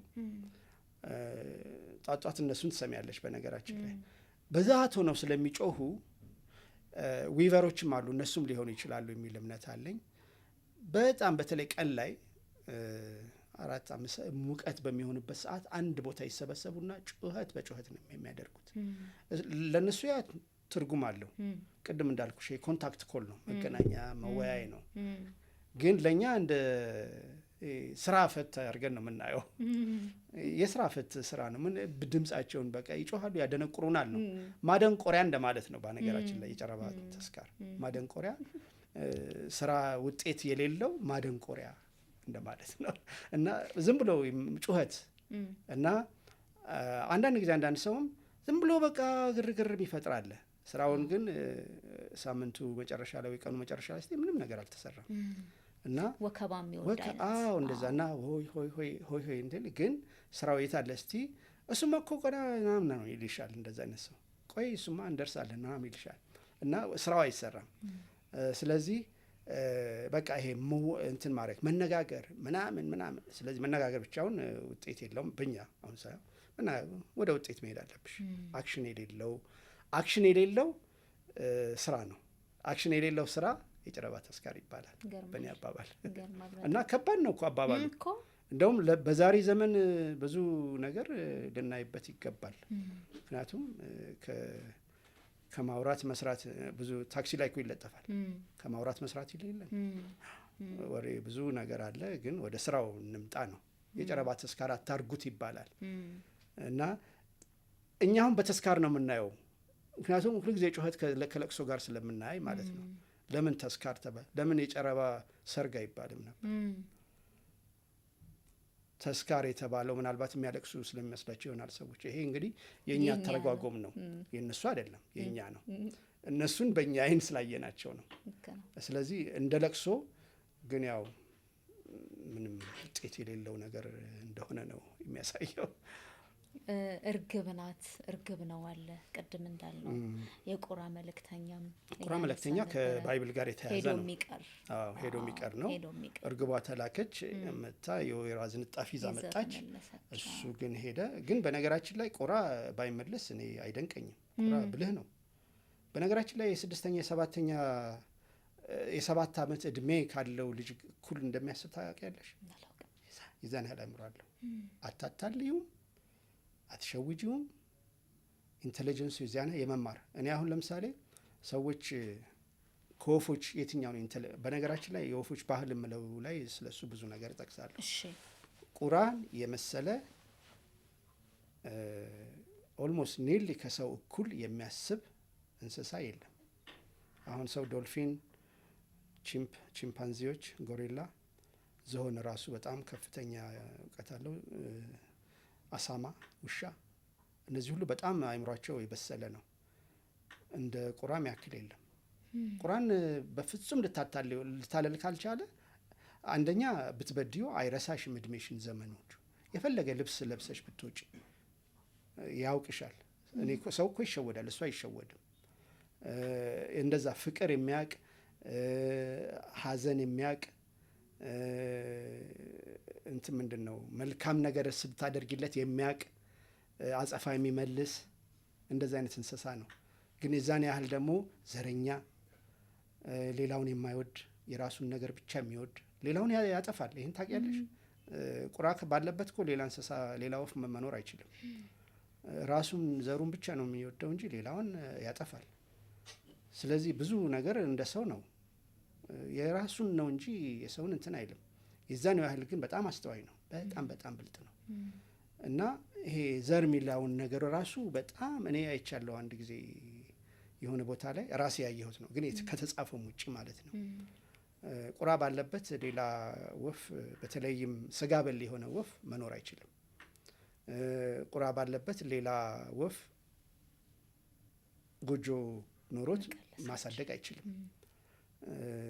ጫጫጩት ይበላል፣ የሌላ እንቁላል ይበላል። ሌላው አብሮት እንዲሰፍር እንኳን አይፈቅድል። እሱ ቁራ ባለበት ዛፍ ላይ ሌላ አሞራ እንዲሰፍር አይፈቀድለትም። የዛን ያህል ብልህ ናቸው ልልሽ ነው። እና የዛን እንደዚህ አይነት እንትን አለ። ስለዚህ የቁራ መለክተኛ ማለት ከእውቀት ያደረገው ነው። ብመለስ ነው ምን ያደርገኛል ብሎ ነው። ምን ያመጣል ሽማግሌ ምናምን ብሎ ነው። እኔ ልኮኛል በቃ ባለይበት ነው የምኖረው ብሎ ነው የቀረው። እርግጠኛ ነኝ። እርግብ ግን እርግብ ነች፣ የዋህ ነች። ግን እሱን ብለን ደግሞ አይተሽ እንደሆነ እንትኑ ላይ እርግቧ ስትሄድ ውሃው አልደረቀም ነበር። ይሄ የሰው ባተረጓጎም ስለ ውሃው አልደረቀም፣ ለዚህ ነው የተመለሰችው። ቁራው ግን ሲሄድ ውሃው ተመልሶ ነበር፣ ደርቆ ነበር። ስለዚህ መመለስም አላስፈለገውም። ማረፊያ ስላጣች ነው እርግቧ የተመለሰችው የሚል እምነት አለኝ። ምንድነው ሁል ጊዜ ወደ አንድ ነገር መመለስ አለብን። አባቶች እንደዛ ይመስለኛል። አንድን ተረት ወይም ታሪክ ሲናገሩ ከሆነ ነገር ጋር ሁሉ የሚያውቀው የሚገነዘበው ባይናገረውም ባይለማመደውም የሚያውቀው ነገር መሆን አለበት። የዱር እንስሳ አሁን ጦጣ ብልጥ ነች ምናምን የምንለው ከሆነ ስለ ብልጠትና ስለ ሌላውን ስለማታለል በጦጣ ነው የሚጠቀሙት። ሆዳምነትን በጅብ ነው። አንተ ሆዳም ነህ፣ አንተ ጅብ ነህ ማለት ይሻላል። ጅብ ነህ ማለት በቃ የሆነ ነገር በቃ በጣም አድርገሽ ነው ያን ነገር የምትገልጪው። እና አሁን እርኩም ታውቂያለሽ? እርኩም የሚባለው ሁለት ሆነው በኦሮምኛ ሁሞ ነው የሚባለው፣ በአማርኛ እርኩም ነው። ሁለት ሆነው ነው የሚሄዱት እና በሁለቱ መካከል ለመግባት አትችይም ነው የሚባለው። ሜዳ ላይ ነው እንትን የሚሉት። ብዙ ጊዜ እርሻ አካባቢ ሳር ለበስ ቦታዎች ላይ ይገኛል። ደጋም ቆላም ወይና ደጋም ይገኛል።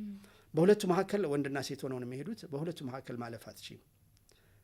እኔ ብዙ ጊዜ ሞክሬያለሁ፣ አይቻልም። ምክንያቱም ገና ሲያዩሽ እንትን ይላሉ፣ ይሄዳሉ። ሌላው እርኩም ኦልሞስት የዳይኖሶር አይነት እድሜ ያለው ነው የሚመስለው። ስታዩ ራሱ ዳይኖሶር ነው የሚመስለው።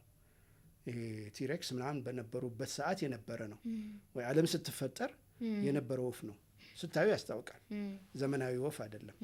በቃ በጣም ጊዜው ያለፈበት ወፍ ነው፣ ግን አለ እና እድሜ ጠገብ ነው ማለት ነው። ምን ያህል እድሜ እንደሚኖሩም በደንብ አይታወቅም። ሰው እሱ እኮ እድሜው እርኩም ነው እኮ ነው ከተባለ በቃ እድሜው ማይታወቅ መቶዎቹን የሞላ ምናምን ሰው ነው፣ ግን ስቲል ጠንካራ።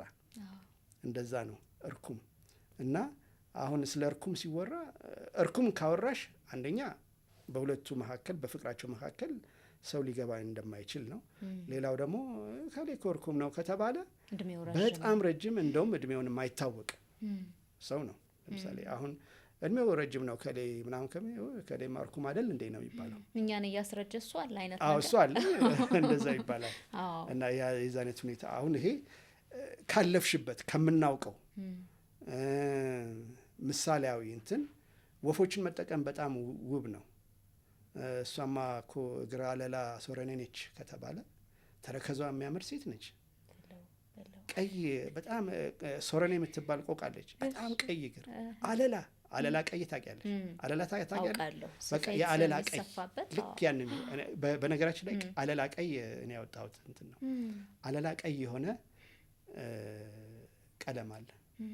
እንደዚህ አይነት እግር ያላት በጣም ነው የሚያምረው። በጣም ታምራለች። እና ልክ እንደዚህ አይነት እግር ያላት ቆቃለች። በቃ እንደዚህ አይነት ሴት ካየሽ እግሯ የሚያምር ተረከዟ የሚያምር ሶረኔ ነች ነው የሚባለው። የጠይም የለም የጠይም ቀይ ነች። አይ የጠይም ምናልባት ከእንትን ጋር ነው የምናየው። እሱም አለው። በነገራችን ላይ ቦረና ከሄድሽ እኔን ራሱ የሚሉኝ አንድ ቃል አለ እና ጥቁር ሴት ያው አብዛኞቹ ሴቶች ጥቁር ናቸው። ቀይ ሴት አታገኝም አይደል? ቦረና አሉ፣ ግን አብዛኞቹ ጠያይም ናቸው፣ በጣም የሚያማምሩ እና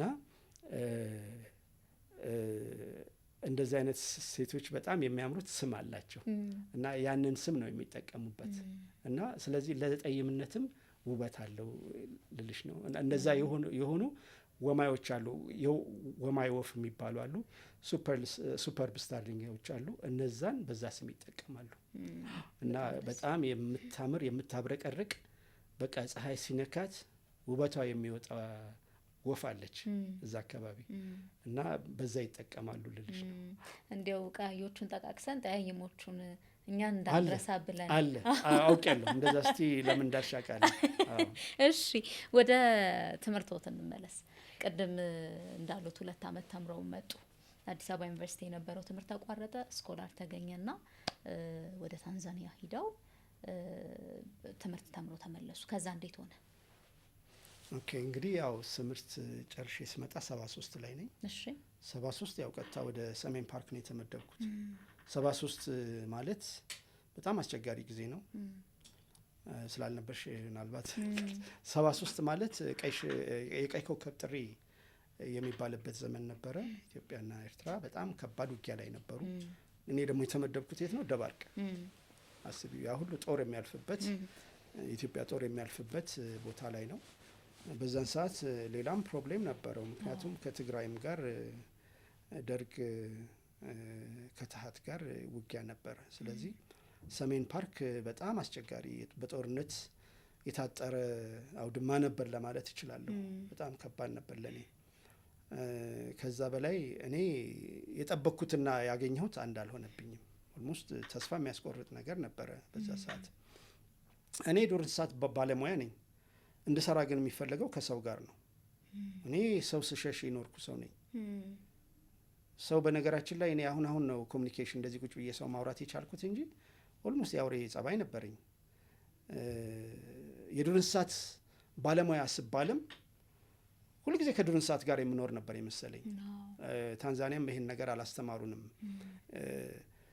አሁን ግን የምረዳው ዱር እንስሳት የምንጠብቀው ለሰው ነው እንጂ ለዱር እንስሳቱ አይደለም። ይህን ታውቂያለሽ? የዱር እንስሳት የሚጠበቁት እነሱ እንዲኖሩ አይደለም፣ ሰው እንዲደሰትባቸው። ይህንን አልተረዳሁም ነበረ እና እኔ በኋላ ቀስ ብዬ ነው የተረዳሁት። እና እኔ አሁን ለምሳሌ ዱር እንስሳ አሁን አዋፍን ወይንም ዋሊያ ወይንም እዛ የተለያዩ ጭላዳውን ምናምኑን ለማየት የምችልበት እድል አልነበር። ምናልባት እንደው 100% የስራ እንትኔን 100% ባየው 99 ከመቶ ከሰው ጋር ነበር ማሳልፈው። 1% ነበረች ሄጄ የዱር እንስሳትን የማይበት ምናልባት የምቆጥርበት። በልጅነት የዚህ አለርት የሚያሳልፍኩት ጊዜ ለእኔ የበለጠብኝ እና የፓርክ ኃላፊ ሆኜ ነው የተመደብኩት። የፓርክ ኃላፊነት ግን ከዱር እንስሳት ጋር እንድትሰሪ ሳይሆን ሰዎችን ወይም ፐብሊኩን ገበሬም ሊሆን ይችላል፣ ፖለቲሽያን ሊሆን ይችላል፣ የፖለቲካና ይሄ ውሳኔ ሰጪ አካላት ሊሆን ይችላል፣ አስተዳደር፣ ተማሪዎችን እዛ ያው ገበሬ ነው አብዛኛው፣ ገበሬዎችን እና ውሳኔ ሰጪ አካላት አስተዳደር ጋር በጣም የቅርብ ግንኙነት እና ደግሞ የራስሽ ሰራተኞች ጭንቅላትሽን የሚያዞሩት የራስሽ ሰራተኞች ናቸው የበለጠ። ምክንያቱም አስተዳዳሪ መሆን መቻል አለብሽ። ማኔጀር ነው የምትሆኝ፣ ሂውመን ሪሶርስስ እና 3 ነገር ይሰጥሻል። አንደኛው ጊዜ ካለ ግን ሰው፣ ገንዘብ፣ ንብረት እነዚህን ማስተዳደር ነው ማኔጅመንት ለእኔ። እነዚህ 3ቱን ሰውን ማስተዳደር፣ ገንዘብን እና ከዛ ደግሞ ንብረት። እንግዲህ ንብረት ካልሽ ተንቀሳቃሽም ማይንቀሳቀስም አለ። ፈረስና በበቅሎም ነበረ። ለእነሱም መኖ መግዛት መቻል ነበረብኝ። ለቱሪስቱ መንቀሳቀሻ የሚሆኑ ናቸው። እኛ ራሳችን ምንሰራበት ፓትሮል ምናምን ምንሰራው በእነሱ ነው። ከዚህ በላይ ደግሞ የተለያዩ አውትፖስቶች አሉ። ወደ 6 አውትፖስቶች ነበሩ። 3 ደጋው ላይ 3 ቆላው ላይ ነበሩ። ደጋው ላይ ሳንቃበር፣ ግጭና ጨነቅ፣ ከዛ በኋላ ታች ደግሞ ድርኒ፣ አዳርማዝና ደብ ባህር ነበሩ እና 3ቱም የተለያየ። ሰሜን ፓርክ ትንሽ ትሆን እንጂ ደጋው 3000 ሜትር ላይ የተቀመጠ ነው ወይ 2000 ምናምን ሜትር ላይ፣ ቆላው ደግሞ እዛ ታች ነው። ስለዚህ ያን ለመውረድ ያንን እንትን መሄድ አለብሽ። ስለዚህ ሰው ንብረትና ገንዘብን ማስተዳደር ነበረ ስራ። አልተማርኩማ። ብማርም ደግሞ በቂ አልነበረም። እኔ ስለ ዱር እንስሳት ሙያ ነው የተሰጠኝ እና ያ ትልቅ ተግዳሮት ቻሌንጅ ሆነኝ ለማለት ነው። ስንት ነበር ደሞዙ አቶ ይልማ? በጣም ትንሽ ነው። በጣም ብዙ ነው። 500 ብር ነበር ማገኘው። 500 ግን በዛ ጊዜ ጥሩ አይደለም እንዴ? የሚኒስትር ደሞዝ ነው እኮ ብዬ እንዴ። እንደውም እኮ የሄድኩ ጊዜ ጌታው ይህን ሁሉ ብር እየበሉ ሚስት አገቡም እንዴ ነበር ተባለ። እውነቴን ነው የምልሽ። እንዴ እነሱ እኮ 50 ብር ትልቁ ምናልባት 100 ብር ነው የሚያገኘው ትልቁ። እንዴ እኔ እኮ የፓርክ ኃላፊ ማለት የአውራጃ የዛ ጊዜ የአውራጃ አስተዳዳሪ እንደማለት ነው። 500 ብር በጣም ብዙ ነው እና በዛ ላይ ገጠር ሲኖር ደግሞ ተርፈኝ ነበር። ተርፎኝ እኮ ይቀመጥ ነበር ባንክ ምናምን። አልጨርሰውም፣ ብቻዬን ነበርኩ። በኋላ ነው የጋገባውኝ፣ ብቻዬን ነበርኩ። ስለዚህ ደግሞ የዛን ጊዜ በጣም በጣም ርካሽ ነው። በጥቂት ሳንቲሞችና በብር ነው የምትንቀሳቀሽው እንጂ የአካባቢው ማህበረሰብ አይጨክንም እኮ እንግዳ ተብሎ ሲመጣ በተለይ በጣም የጎንደር ህዝብ በየቤቱ ምሳ ይኖራል፣ ራት ይኖራል፣ እዚህ ነው መባባል። እሱ ነው እንደውም እንድቆይና እንትን እንዳደርግ ሰው የዋህነቱን ሰው ወዳድነቱ ያ ነው የበለጠ እንድቀርብ ያደረገኝና ስራ ምልሽ አካባቢ። በነገራችን ላይ ትልቁ ነገር የፓርክ ኃላፊ መሆንን የተማርኩት ያኔ ነው ስራ ላይ፣ ከዛ በፊት አይደለም። ከሰው ጋር ምን ያህል መኖር። እኔ አሁን ለምሳሌ ኮሚኒኬተር ሆኛለሁ፣ በጣም አሪፍ ኮሚኒኬተር። አይ ኮሚኒኬት በቃ በእንግሊዝኛም በአማርኛም ከሰው ጋር ተግባቦትን መፍጠር የቻልኩት ያኔ ነው። ይሄን ቁጭ አደረግኩት፣ የተማርኩትን የራሴን ቁጭ አደረግኩና ስለ ሰው መማር ጀመርኩኝ። ባህሪ ጥናት፣ አነጋገር፣ ብዙ ችግሮችንም ባልፍ ዛሬ የደረስኩት እንደገና ተለወጥ እንደገና ራሴን መስራት ነበረብኝ። ስለዚህ የዱር እንስሳት ሙያው ማንም አይወስድብኝም፣ አስቀመጥኩት። ያው ሲመቸኝ እየወጣሁ እንትላለሁ። ግን ስለ ሰው መማር ኮሚኒኬሽን እሱን ነው ዋናው። በእኛ ሙያ በዚህ በዱር እንስሳት ጥበቃና ብዝሃ ሕይወት ሙያ በፓርክ ሙያ ከኮሚኒኬሽን የሚበልጥ ነገር የለም፣ ምንም የለም። እሱን በደንብ ካወቅሽ ከሰው ጋር መግባባት መኖር ከቻልሽ ዱር እንስሳት በደንብ ማስተዳደር ይቻላል። እና የዛን ጊዜ የተማርኩት ፈሪ እንደመሆኔ መጠን ልጅ እንደመሆኔ መጠን አይናፋር መነጋገር ማልችል ሰው በሆንም አንዱ በቃ የቀረልኝ እስከዛሬ ትዝታዬ ያ ነው። አንዱ የተማርኩት ነው ጎንደር ውስጥ ደባርቃ ከሰሜን ሆነች ደግሞ መነጋገር ካልቻልሽ ምናምን እንዴት ይሆናል? ህዝቡ በቃ ይሄ ኦራል ነው፣ የኦራል የንግግር ችሎታ ያለው ሰው ነው። በጣም ራሱን መግለጽ የሚችል ብቻ የትም ቦታ ኢትዮጵያ ውስጥ ስትሄጂ ባሌ እንደዛ ነው፣ አርሲ ሁሉ ቦታ። አሁን አፋር ሰርቻለሁ ብዙ ቦታ ራሱ አሁን አፋር አፌን አስይዘውኛል እና ሄጄ የዱር እንስሳት ምናምን ስል ጋሽ ዱር እንስሳት እኮ ጥበቃ አያስፈልግም አለኝ። ምን ነው ላለ ጥበቃ የሚያስፈልገው እኮ ለፍየልና ለበግ ነው። ሳላና ሜዳ ፍየል ምንድን ነው የምትጠብቀው አለኝ። ይሄ እኮ የእግዚአብሔር በግ ነው አለኝ። እና በቃ ምን እንደምል ግራ ገባኝ። የዱር እንስሳት ጥበቃ አያስፈልጋቸውም። ጥበቃ የሚያስፈልገው ፍየልና ከብት ነው፣ ጅብ የሚበላው። እነዚህ እኮ ደግሞም ሳይ እንደዛ ነው። ሳላ ሜዳ ፍየል ከከብቱ ጋር አብሮ ነው የሚውለው፣ አይገሉ። አፋሮች እኮ በነገራችን ላይ ዱር እንስሳት አይገሉ፣ አብረው ከዱር እንስሳታቸው ጋር አብረው ነው የሚውሉ። የደርግ ወታደር ነው አብዛኛውን በዛ አካባቢ ያለውን የጨረሰው። ለዱር እንስሳት ልዩ ትኩረት ሊሰጥ ይገባል የሚለው ከእኛ እድገትና ተፈጥሮ ላይ የምናደርሰውን ተጽዕኖ ከማየት አንጻር ነው። እና ስለዚህ የሰሜኑ እንትን በቃ መሰረት ነው የሆነ ይልልሽ ነው። ከሰዎች ጋር ተግባብቶ ለመኖር ሰው እንዴት ነው የሚኖረው፣ ባህሉ እንዴት ነው፣ አኗኗሩ እንዴት ነው የሚለውን ከማወቅ የጀመረ እንዳሉት ብቻ የኖረ ከአዋፍ ጋር አብሮ የኖረ ሰው ድንገት ሲሆንበት ብዙ ነገር ይቀየራል። ግን ሁለት ነገር ይዘውበት መጥተዋል። ከሰሜኑ በኋላ የት ሄዱ? እንዲያው ግን የአካባቢው ማህበረሰብ ጋር መቀላቀል የመጀመሪያው እንዴት ኖር ይሆን የሚል ስጋት አለ። ከኖሩ በኋላ ደግሞ ሊለዩ ሲሉ እንዴት ነው የምንለየው የሚለው ደግሞ ሌላ ስጋት አለ። ሆድ መባስ አለ። እንዲህ አይነት ነገር እንዴት ወጡ ወይ ወዴት ሄዱ?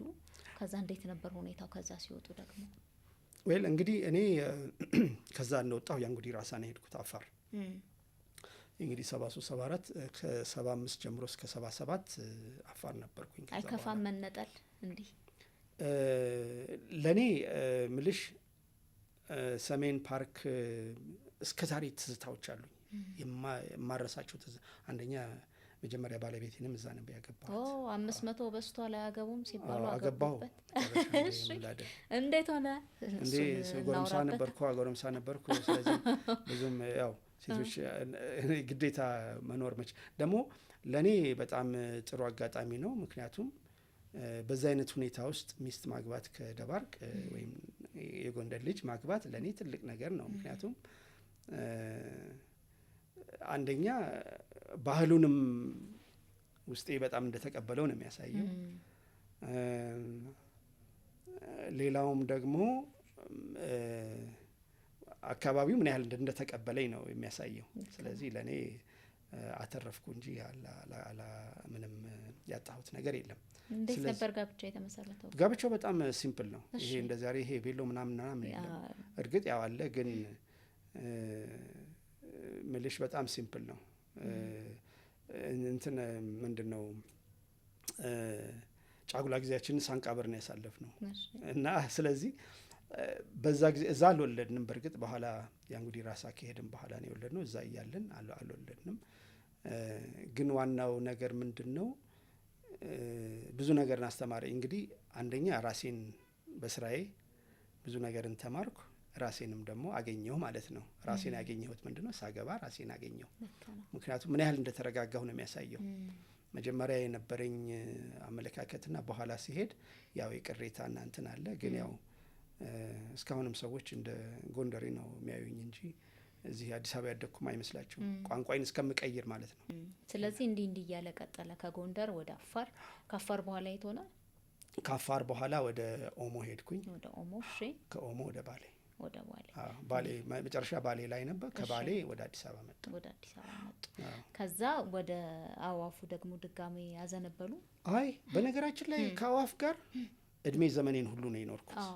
ያው እግረ መንገድ አለ፣ ግን በተለየ ደግሞ የዚህ የአፍሪካውን ትክክል ነው። ትክክል። ምክንያቱም አዋፍ ምልሽ ይሄ ትቼ ፒክ ያረኩት ነገር የለም። እድሜን ሁሉ የረዳኝ ነገር አለ። እንደውም አንዱ ሰስቴን ያደረገኝ እንድቆይ የሚያደርገኝ ነገር ቢኖር እሱ ነው አንደኛው። ምክንያቱም ውስጤ ናቸው። አሁን ውስጤ ነህ ይባል ውስጤ ናቸው። ምንም ላደርገው ማልችለው ነገር ስለሆነ ወደ ሌላ ሙያም ሁሉ ሊገባ ያሰብኩበት ጊዜ ነበረ። ምን ገጠመ? ትንሽ ከመስሪያ ቤት ጋር እንትን ነበር። አንድ የሰሞን የሆነ ፕሮብሌም ነበረ እና ጥዬ የሄድኩበት ጊዜ ነበረ እና ጥዬ ሲሄድ ማለት ዝም ብሎ የእርዳታ ድርጅት ገብቼ ነበረ። የሆነ ምግብ አዳይ መሆን እችላለሁ ብዬ እዚህ ወደ እንትን ማለት ለሚ አልፎ አለም ከተማ ብዬ ከባፕቲስት ሚሽን ጋር የሆነ ስራ ጀምሬ ነበር። ግን በቃ አልቻልኩም፣ ተመለስኩ። አልቻልኩኝ። 1-3 ወር ምናምን ሰራሁና መጣሁኝ። እና ምልሽ ያለ ሁኔታ አንዳንድ ጊዜ የምታይበት ምልሽ ከራስሽ አልፈሽ ሌላ ሰው ላይ ስታይ አንዳንድ ሁኔታዎች ትክክል ሳይሆኑ ሲቀሩ ቢቀርስ ብለሽ፣ አንዳንዴ ደግሞ ወጣትነትን ጉርምስናም ስለነበረ እንደዛ ያሰብኩበት ጊዜ አለ። ግን አልቻልኩም መራቅ እና አዋፍ ሁል ጊዜ ነበሩ ማለቴ ነው። እና ግን አዲስ አበባ ከመጣው በኋላ ትልቁ እንደውም ከዚህ ከኢንተርናሽናሉ ስራ በፊት የኢትዮጵያ የተፈጥሮ ታሪክ ማህበር የዱር እንስሳትና ተፈጥሮ ታሪክ ማህበር በፈረንጆች ከ95 ጀምሮ እስከ 97 አብሬያቸው ሰርቻለሁ። በዛን ሰዓት አበይት የአዋፍ ቦታዎች ወይም ኢምፖርታንት በርድ ኤሪያስ የሚል መጽሐፍ የ2 ዓመት ጥናትን ያካተተ 73 የተለያዩ ኢትዮጵያ ውስጥ ዋነኛ ቦታ ናቸው ተብለው ሊጠበቁ ይገባሉ የሚሉ ቦታዎችን የሚጠቁም መደብል ሰርተን አቅርበናል። እኔ የፕሮጀክቱ አስተባባሪ ነበርኩኝ። ሌሎችም አብረውኝ የሚሰሩ ነበሩ። በርድ ላይፍ ኢንተርናሽናል ኬምብሪጅ ከዩኬ ዋናውን ስራውን ወይም የሚመራ ነበረ። የገንዘብ እርዳታውም ከዛ ነበረ። 2 ዓመት ምንድነው ሰርቬን ያካሄድ ነው እና ያ ነው በተለይ ትልቁ በቃ ይሄ ለሙያዬ ያለኝን ፍቅር በጣም የገለጽኩበት ስራ በነገራችን ላይ ከ2 ዓመትም በኋላ በ97 መጨረሻ ላይ ይህ የተጻፈ ወይም የተቀመጠ መጽሐፍ ይህንን አሳይቷል። ስለዚህ የዛን ጊዜ ነው የበለጠ ልሰራ የቻልኩት። በነገራችን ላይ ከኢትዮጵያ የዱር እንስሳትና የተፈጥሮ ታሪክ ማህበር ጋር እስካሁንም በጣም ቅርብ ግንኙነትና ቁርኝት አለን። የመስሪያ ቤቱም የህይወት አባል ነኝ፣ ላይፍ ሜምበር ነኝ። ግዴታ መሆን አለብኝ ሌላ ምክንያቱም ብዙ ነገር የተማርኩበት የሰራሁበት ቦታ ስለሆነ።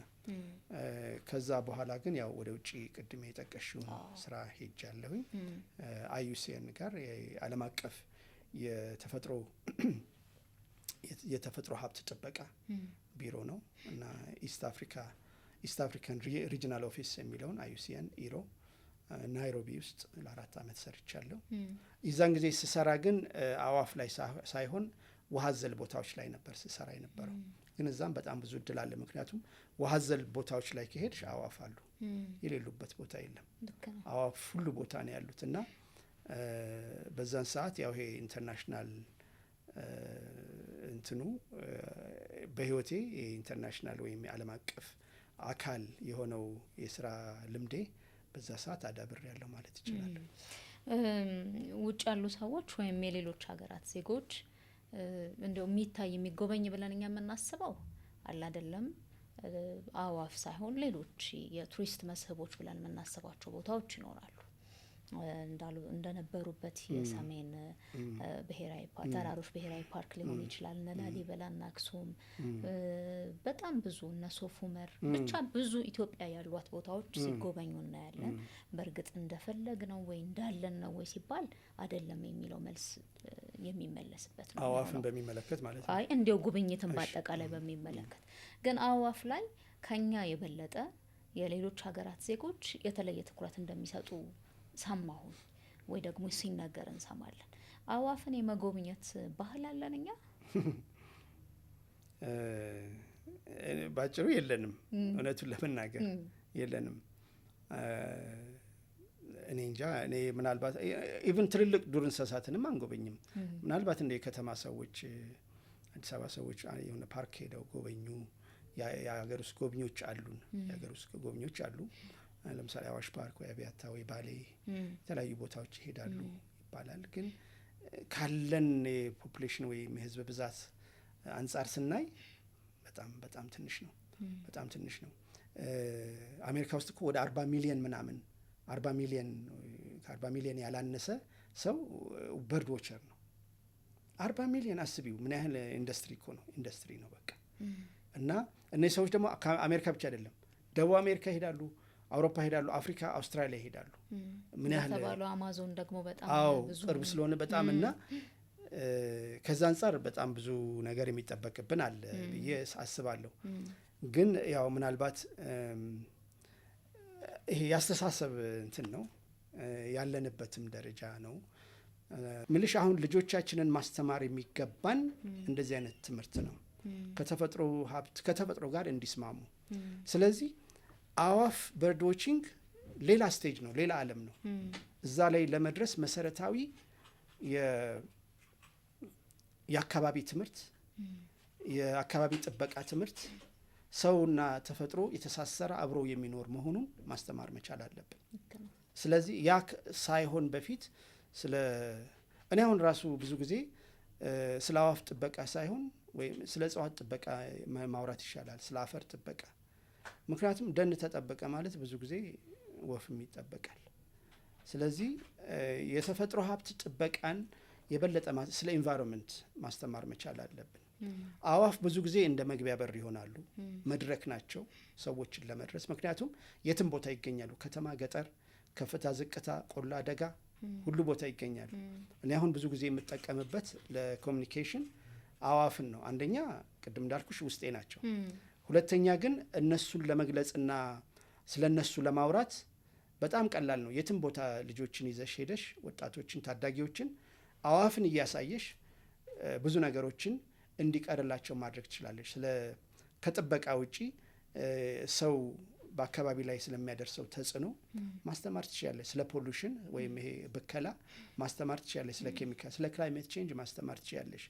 አሁን ዋናው ርዕስ የአካባቢ የአየር ንብረት ለውጥ ብለሽ አየር ንብረት ለውጥን አዋፍ ላይ ምን ይመስላል፣ አዋፍ ያንን እንዴት ነው ሊያሳዩን የሚችሉት የሚለውን በማሳየት እነሱ ራሳቸው እንዲያዩና እንዲመራመሩ ማድረግ ትችላለች።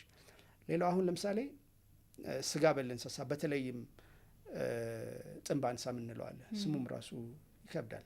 ጥንባንሳ፣ ጆፌ አሞራ ወይም አንዳንድ ቦታ ጆቢራ የሚሏታል። እና አሁን ቮልቸርስ ኢትዮጵያ ውስጥ በጣም እየጠፉ ነው። እንደውም ኢትዮጵያ ካላት አፍሪካ ውስጥ ምናልባት ወደ 11 ዝርያዎች አሉ። ከዛ ውስጥ 8ቱ ኢትዮጵያ ውስጥ ይገኛሉ። 8 ዝርያዎች እና ቅልጥም ሰባሪን ጨምሮ ማለት ነው። እነዚህ አዋፍ ወይም አሞራዎች ነጻ አገልግሎት የማይከፈላቸው መዘጋጃ ሰራተኞች ናቸው። እውነት ጽዳት የሚያጸዱት ጽዳት እኮ ቀላል አይደለም። ቫይረስ ያለበት ምናምን ጉዳያቸው አይደለም። መብላት ሆዳቸው አሲድ ነው እና አይደለም አንትራክስና ሌላ ነገር ይሄ ቲቢ ምናምን ነገር ያለበት ነገር ይቅርና ማንኛውንም መፍጨት የሚችል ማንነት አላቸው። ስለዚህ ከአካባቢና ከሕዝብ ጤና አንጻር የሚያበረክቱት አበርክቶ ቀላል አይደለም። በነፃ ነው ያን አገልግሎት እያገኘን ያለን። እነሱ ባይኖሩ ኢትዮጵያ ለሕዝብ ጤና ወይም ለጤና ጥበቃ ለጤናን ለመጠበቅ የምናወጣው ወጪ በጣም ብዙ ነው ከፖሉሽን አንጻር እና ይሄንን ስነ ምህዳራዊ ጥቅማቸውን ልናሳይ የምንችልበት ዋነኛ ሰብጀክቶች ናቸው ወይንም አካላት ናቸው። ከዛ አንጻር ነው ማየት አለብን እና ይሄ አዋፍ በርድ ዋቺንግ በሁለተኛ ወይ በሶስተኛ ደረጃ የሚመጣ ነው ላለሁኝ። አሁን ከኢትዮጵያ ነባራዊ ሁኔታ ጋር እኔ አይሄድም ሙሉ በሙሉ ምናልባት አይሄድም ለማለት መድፈር ይሆናል። ግን መሰረት አልጣልንም። መሰረት እንጣል። መሰረት በተለይ ወጣትና ታዳጊው ላይ ህጻናት ላይ እንጣል። ምናልባት የሚጨምሩት ሀሳብ አለ? አዎ አንድ ሀሳብ እዚህ ላይ ምን መሰለሽ፣ ይሄ ሰውና ተፈጥሮ የሚለውን እሺ ቦረና ውስጥ አንድ ጊዜ ሊበን ፕሌንስ ሊበን ሜዳ ላይ ነጊሌ ቦረና አካባቢ የቦረና ህዝብ እንደምታውቂው ያው አርብቶ አደር ነው። አለ ሳር መኖር አይችልም። ሳሩ ምክንያቱም ያው ከብቱ የሚበላው ነው። ግን ከሎ የሚባሉ ቦታዎች ያዘጋጃሉ። ከሎ ማለት ምንድን ነው? ቦታ ያጥሩና በድርቅ ሰዓት ከብቶቻቸው ሳር የሚያገኙበትን ቦታ ከልለው ያስቀምጣሉ። አንዱ ነገር የተረዳ ነው ምንድን ነው በዚህ በአዋፍ ጥናታችን ውስጥ እዛ ቦታ ላይ ብቻ የምትገኝ ሊበን ላርክ ወይንም አርቸርስ ላርክ የምትባለው ወፍ አለች። ሳሩን ነው የምትፈልገው፣ ለመራባት ሳሩን ነው የምትፈልገው። በኋላ ምን ታሰበ? ኦልሞስት የ8 ዓመት ፕሮጀክት እዛ ቦታ ተሰርቷል እና እዛም ላይ ደግሞ የፕሮጀክት ኃላፊ ሆኜ ሰርቻለሁ ከኢትዮጵያ የተፈጥሮ ታሪክ ማህበር ጋር ሆኜ እና ዋናው የተረዳነውና ሽማግሌዎችንም ስናነጋግር የቦረና ሽማግሌዎችን ስናነጋግር እኛ ሳሩን እንፈልገዋለን፣ ሳሩን ደግሞ ወፏ የምትፈልገው ከሆነ እሰየው፣ ወፏ ለእኛ ምልክት ነች፣ እናቃታለን እንደውም አሉ። ከዛ አንጻር ፕሮጀክት ተቀረጸ። ኦልሞስት 10 ዓመት የቆየ እና ብዙ ጊዜ ከሎ ይሄ አጥሩ ሲሰራ ሲከለል ለአንድ ቤተሰብ ነው። እኛ ግን ኮሚኒቲ ህብረተሰቡን ያማከለ ከሎ እንዲሰራ ተደርጎ 4 ቦታዎች ላይ ሊበን ሜዳ ላይ ተሰራ። ይሄ በሚሰራበት ወቅት ለወፏም ለህዝቡም ዊን ዊን ሲቹዌሽን ተፈጠረ። ወፏም እንድትጠቀም ህዝቡም እንዲጠቀም በሳር እና ህዝቡ ወደደው። በጣም ቆንጆ ሆነ። ግን አሁን ይሄ ነገር ቀጣይነት አልነበረውም። ልክ ፕሮጀክቱ ሲዘጋና ሲወጣ ቦታው እንደጠፋ ነው የማውቀው። ለህዝብ የሚጠቅመውን ይሄን እንደዚህ አይነት ነገር ማስቀጠል አንደኛ ከቅርስ አንጻር ቅርስ ነው። ሁለተኛ ህዝብ የሚጠቀምበት ነገር በዛ ውስጥ ካለ ሁለቱን የማስተሳሰርና ተፈጥሮንና አካባቢን የሰውን ህይወትና ህልውናን ከብዝሃ ህይወት ጋር ማስተሳሰር ቀላል ነገር አይደለም። ስለዚህ አሁን እቺ ወፍ ያለችበት ሁኔታ በጣም አሳሳቢ ላይ ነው እና ይሄ ተለውጦ ማየት እንፈልጋለን እና ግን በቀላሉ ህዝቡን ለመድረስ ይቻላል ማለት ነው። ተፈጥሮ ሀብቱን በተለይ አዋፍ አሁን ስለ አዋፍ ስለምናወራ ያ ወፍ ከህዝቡ ጋር በምን መንገድ ነው ይሄኛው በጣም በጣም የተመረጠ ምሳሌ ነው። ወፉና ህዝቡ ሳሩን መፈለጉ ሁለቱ ስለተሳሰረልን በጣም ጥሩ የሆነ ፕሮጀክት ተቀርጿል። ግን አሁን ለሌሎችም ፕሮጀክት ቀርጸን ከሰው ጋር የምንሰራ ከሆነ ወይም ሰው በዛ ነገር እንዲጠቀም ከተፈለገ ያ የተለየ የዱር እንስሳ ወይም ወፍም ሊሆን ይችላል ወይ አጥቢ ሊሆን ይችላል ከህዝቡ ጋር ያለውን ትስስር አሁን ዋልያ ከሆነ ይሄ ታሪካዊ፣ ሃይማኖታዊ፣ ቅርሳዊ ካልቸራል እንትኑን ማጉላት መቻል አለብን። ይሄ ማንነታችሁ ነው መለያችሁ ነው ብለን ልንናገር የምንችልበት አቅም ሊኖር ይገባል የሚል እምነት አለኝ። በጣም ቆንጆ ጥሩ ጥሩ ሀሳቦችን አነሳን። ስለ እርስዎ በጥቂቱ አወቅን። ከዛ ደግሞ አእዋፍ ላይ በደንብ ነገሩን። እንዲሁ በስነ ቃሎቻችን የምንጠቀማቸው እንዲሁ በህይወታችን ያየናቸው የምንሰማቸው አይነት ሀሳቦችን አንስተን ተወያየን። በጣም አጫጭር ጥያቄዎችን ላንሳ። እንዲያው ከአእዋፉ ከእንዲህ አይነቱ ህይወት ወጣ ስንል ምን ያዝናናቸዋል አቶ ይልማል? በአሁኑ ሰዓት መንፈሳዊ ህይወትም አለኝ እና ያንን ነው በተለይ ወደ መንፈሳዊ ህይወትም በነገራችን ላይ እኔ በጣም የሚገርመኝ ቆንጆ አጋጣሚ አሁን ስለጠየቅሽኝ ነው እና አሁን ያው መጽሐፍ ቅዱስ የእግዚአብሔር የመጀመሪያ ቃል ነው እንላለን። ለእኔ ግን ተፈጥሮ የእግዚአብሔር ሁለተኛ መጽሐፍ ነች ነው ምለው። የእኔ አንዱ ፍልስፍና ያ ነው። ተፈጥሮ ውስጥ እግዚአብሔርን እናያለን፣ አምላክን ስራውን እናያለን፣ ደግነቱን ምሕረቱን እናያለን።